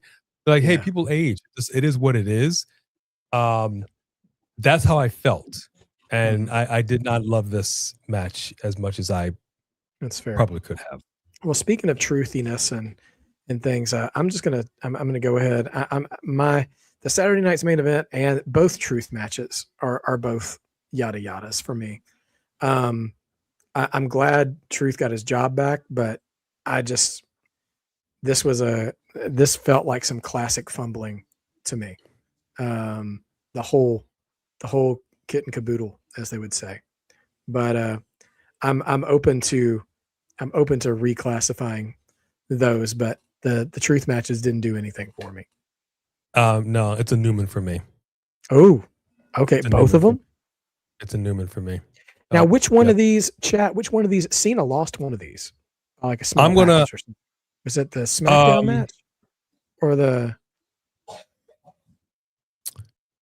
Oh gosh, I am trying to remember. I think it's the SmackDown match that Truth won. I would drop Saturday night's main event down to Newman and maybe keep Truth at the yada yada stage because it was a shock to see him win. I'm fine with that. I'm fine with that. All right, Money in the Bank. I forgot this existed, so since it didn't even exist in my mind, I'm just going to put it right smack in the middle. Not that there's anything wrong with that. Man. But I'm ready to move it for you because if you have a memory of it, we'll go with you. There was really nothing to memorialize. I mean, they did what they could do with what they had, and I'll leave it as a C. I think it was fine. If anything, we were rescued from a Travis Scott in-ring debut. Thank goodness for that. All right, back to brighter days. Night of Champions, Cena and Punk. I do wish we could also grade the build to this, but I'm going to put it up to double dip. Yep. Match was a little overbooked, but it was good for that. So. Yep. Agreed. Any thoughts there? Okay. Great. Nope. Agreed. The build was good. The match was fine. You had two guys who, quite honestly, not like they used to be. Again, the whole thing when him wrestling anybody that he used to wrestle back in the 20 years ago, whatever, 15 years ago, whatever it was, 10 years ago, we obviously are not going to get that same, pure power and speed. We're not going to. No 187 with a glove in your mouth, fool. We're not going to get that.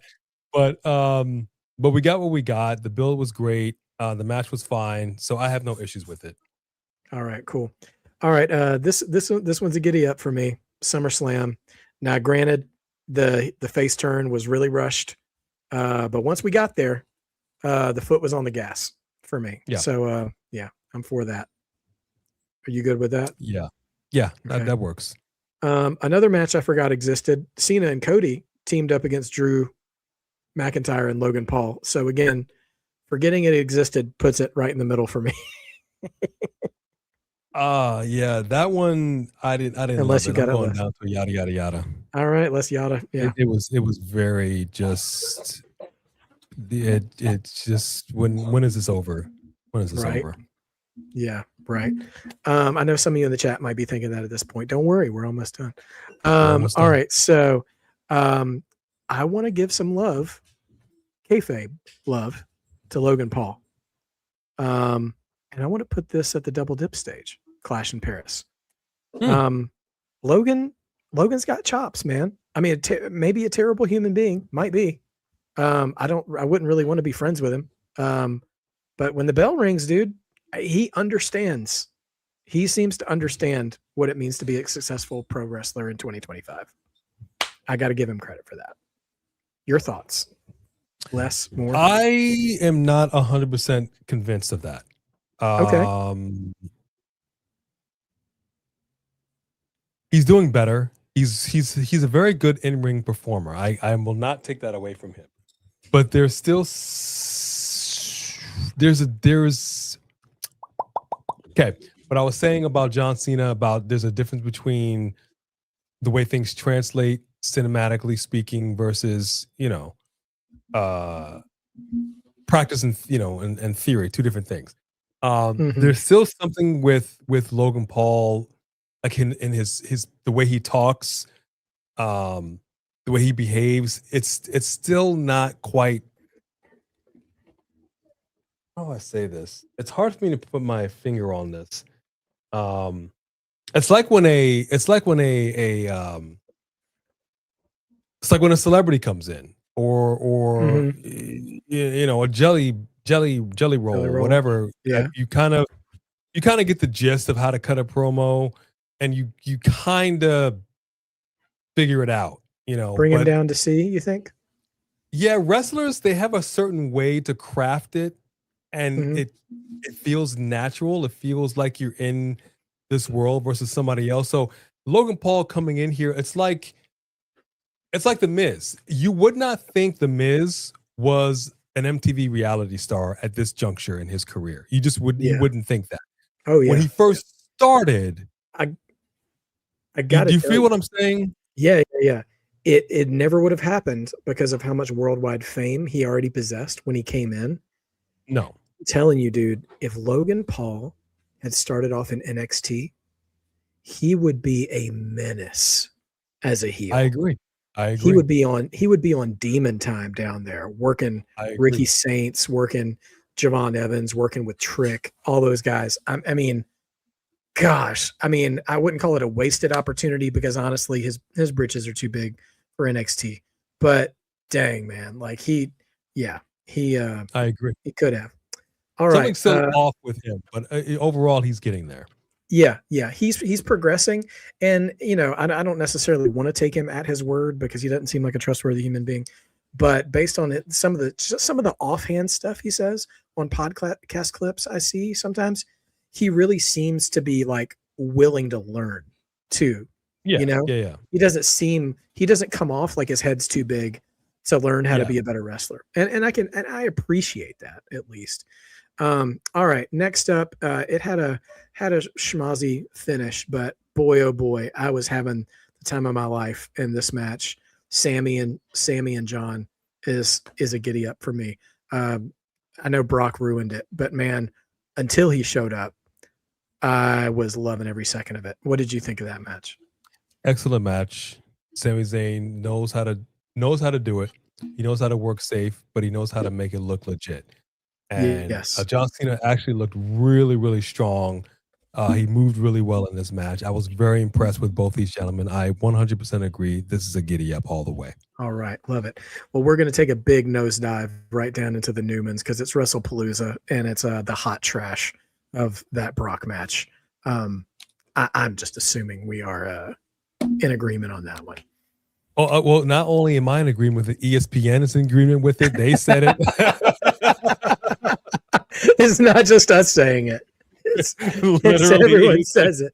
ESPN said it. Bleacher Report said it. Oh my gosh, Homeland Security said it, and then we're getting whiplash here because we're coming right back to the AJ match, and that's a giddy up all the way. Excellent match. As a matter of fact, I'm gonna drag that guy to first position. Yep, well, it had all the feels. Yes, beautiful all the way. I believe this is the Intercontinental title Dirty Dom match. How do I'll give that a B for me. Good moment.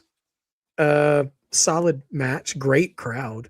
Not top tier for me, but good. I like it next to these other matches in this list. Yeah, they gave us a moment. They gave us a moment there that they didn't really have to do on Raw, and I'm glad that they did. And yeah, I think that's a fair grade. Okay. All right, the six man tag from MSG. I'm just going to put that in the middle. I mean, I think it was fine. I don't think there's anything wrong with it. Literally, not that there's anything wrong with it. That was unintentional. Good, but didn't do anything more, and also didn't do anything less, I should say. I'm going with a yada yada yada. Oh, okay. It didn't move me. It didn't move me. Fair enough. Okay. It didn't move me. All it right. was way too much of. It was way too scarecrow for me. Fair enough. All right, Survivor Series. I want you to go first on this one. Oh, Lord, have mercy. Because these last two, I'm probably trending higher than you are, I'm thinking. But I'm curious where you land. I am going to give. You know what? Because Liv Morgan returned. She did. And this is what I was saying earlier on about you starting something, you finishing. She literally did the same thing that John Cena did to Cody Rhodes all those months ago. And that's how you bring it back around. Yes, indeed. That The Rock did not have the decency to provide to the WWE universe. So for that, I'm going to give it a double dip. Okay. She succeeded where Dwayne failed. What do you know? All right. There's just one match left. Oh, wait. You didn't give yours. Oh, yeah. I agree. I agree. Actually, I would have put it there as well. That's where I would have put it. I honestly, I was just really impressed by it was an overbook. It very rarely is a crazy overbooked match work for me. But that one did. And so I was there for it. So I was happy to see it. All right. It's time. I'll go ahead and just say for me, I would probably give Cena and Gunther a B. It's just not on the list. It's not on the level of the A matches that I'm looking at here. But for again, and we've already shared our opinions on where we landed on the ending and stuff. But I still think it was a good wrestling match, even if the finish was polarizing. So I would put it at a B. But how far would you take it?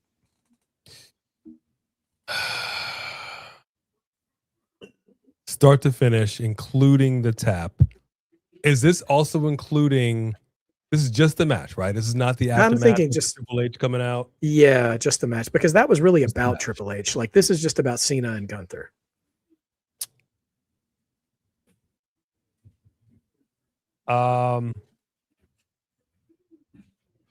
Yeah, I would have.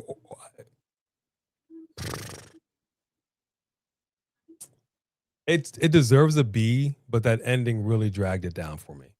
Okay, so you're feeling C? I'm gonna give it a. You know what? I'm gonna give it a B. I'm gonna give it a B. Okay. Well, that's a solid. I tell you what, the A and B tiers here are solid. I think that's a solid group of matches. If you're just looking at those matches, that's not a bad retirement tour.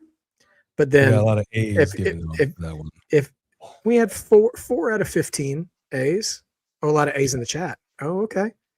Well, look at that. Well, look at this. But then again, what a polarizing career though, of Cena.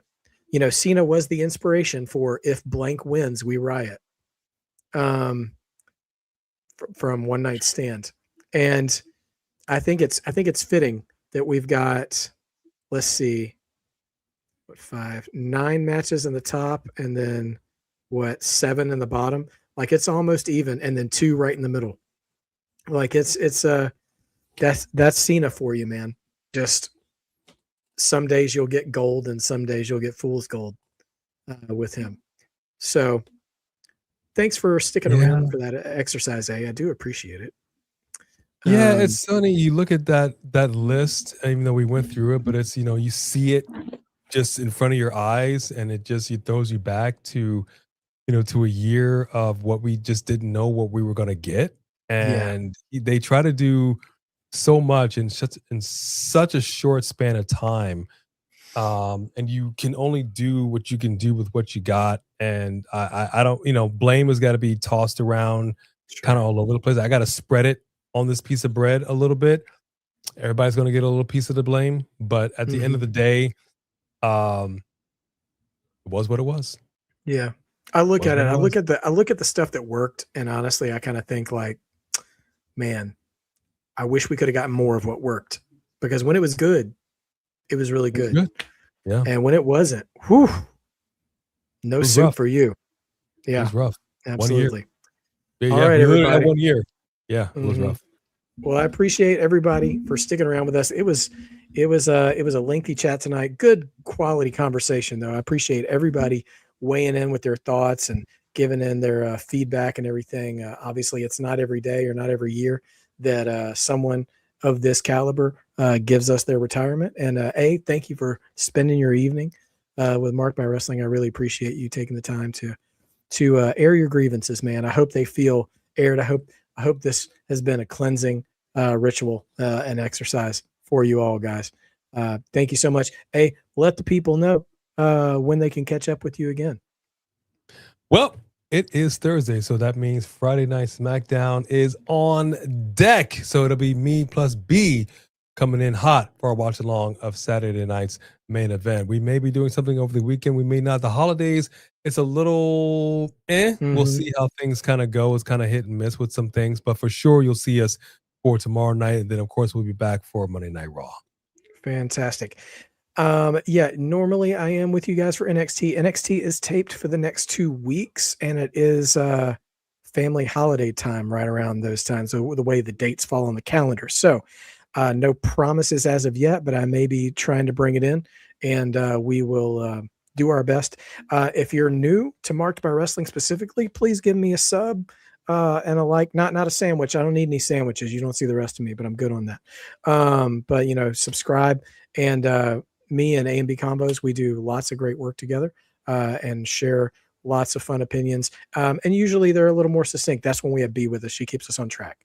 But all that to say, thank you guys so much for being here tonight. And what I close out every video on this channel is my philosophy, my mantra. Do not be afraid to be a mark, because being a mark just means you believe, and believing makes wrestling better. You guys have a wonderful night. Happy holidays. We will see you all in the days and weeks to come. Take care. Peace out. Cena sucks.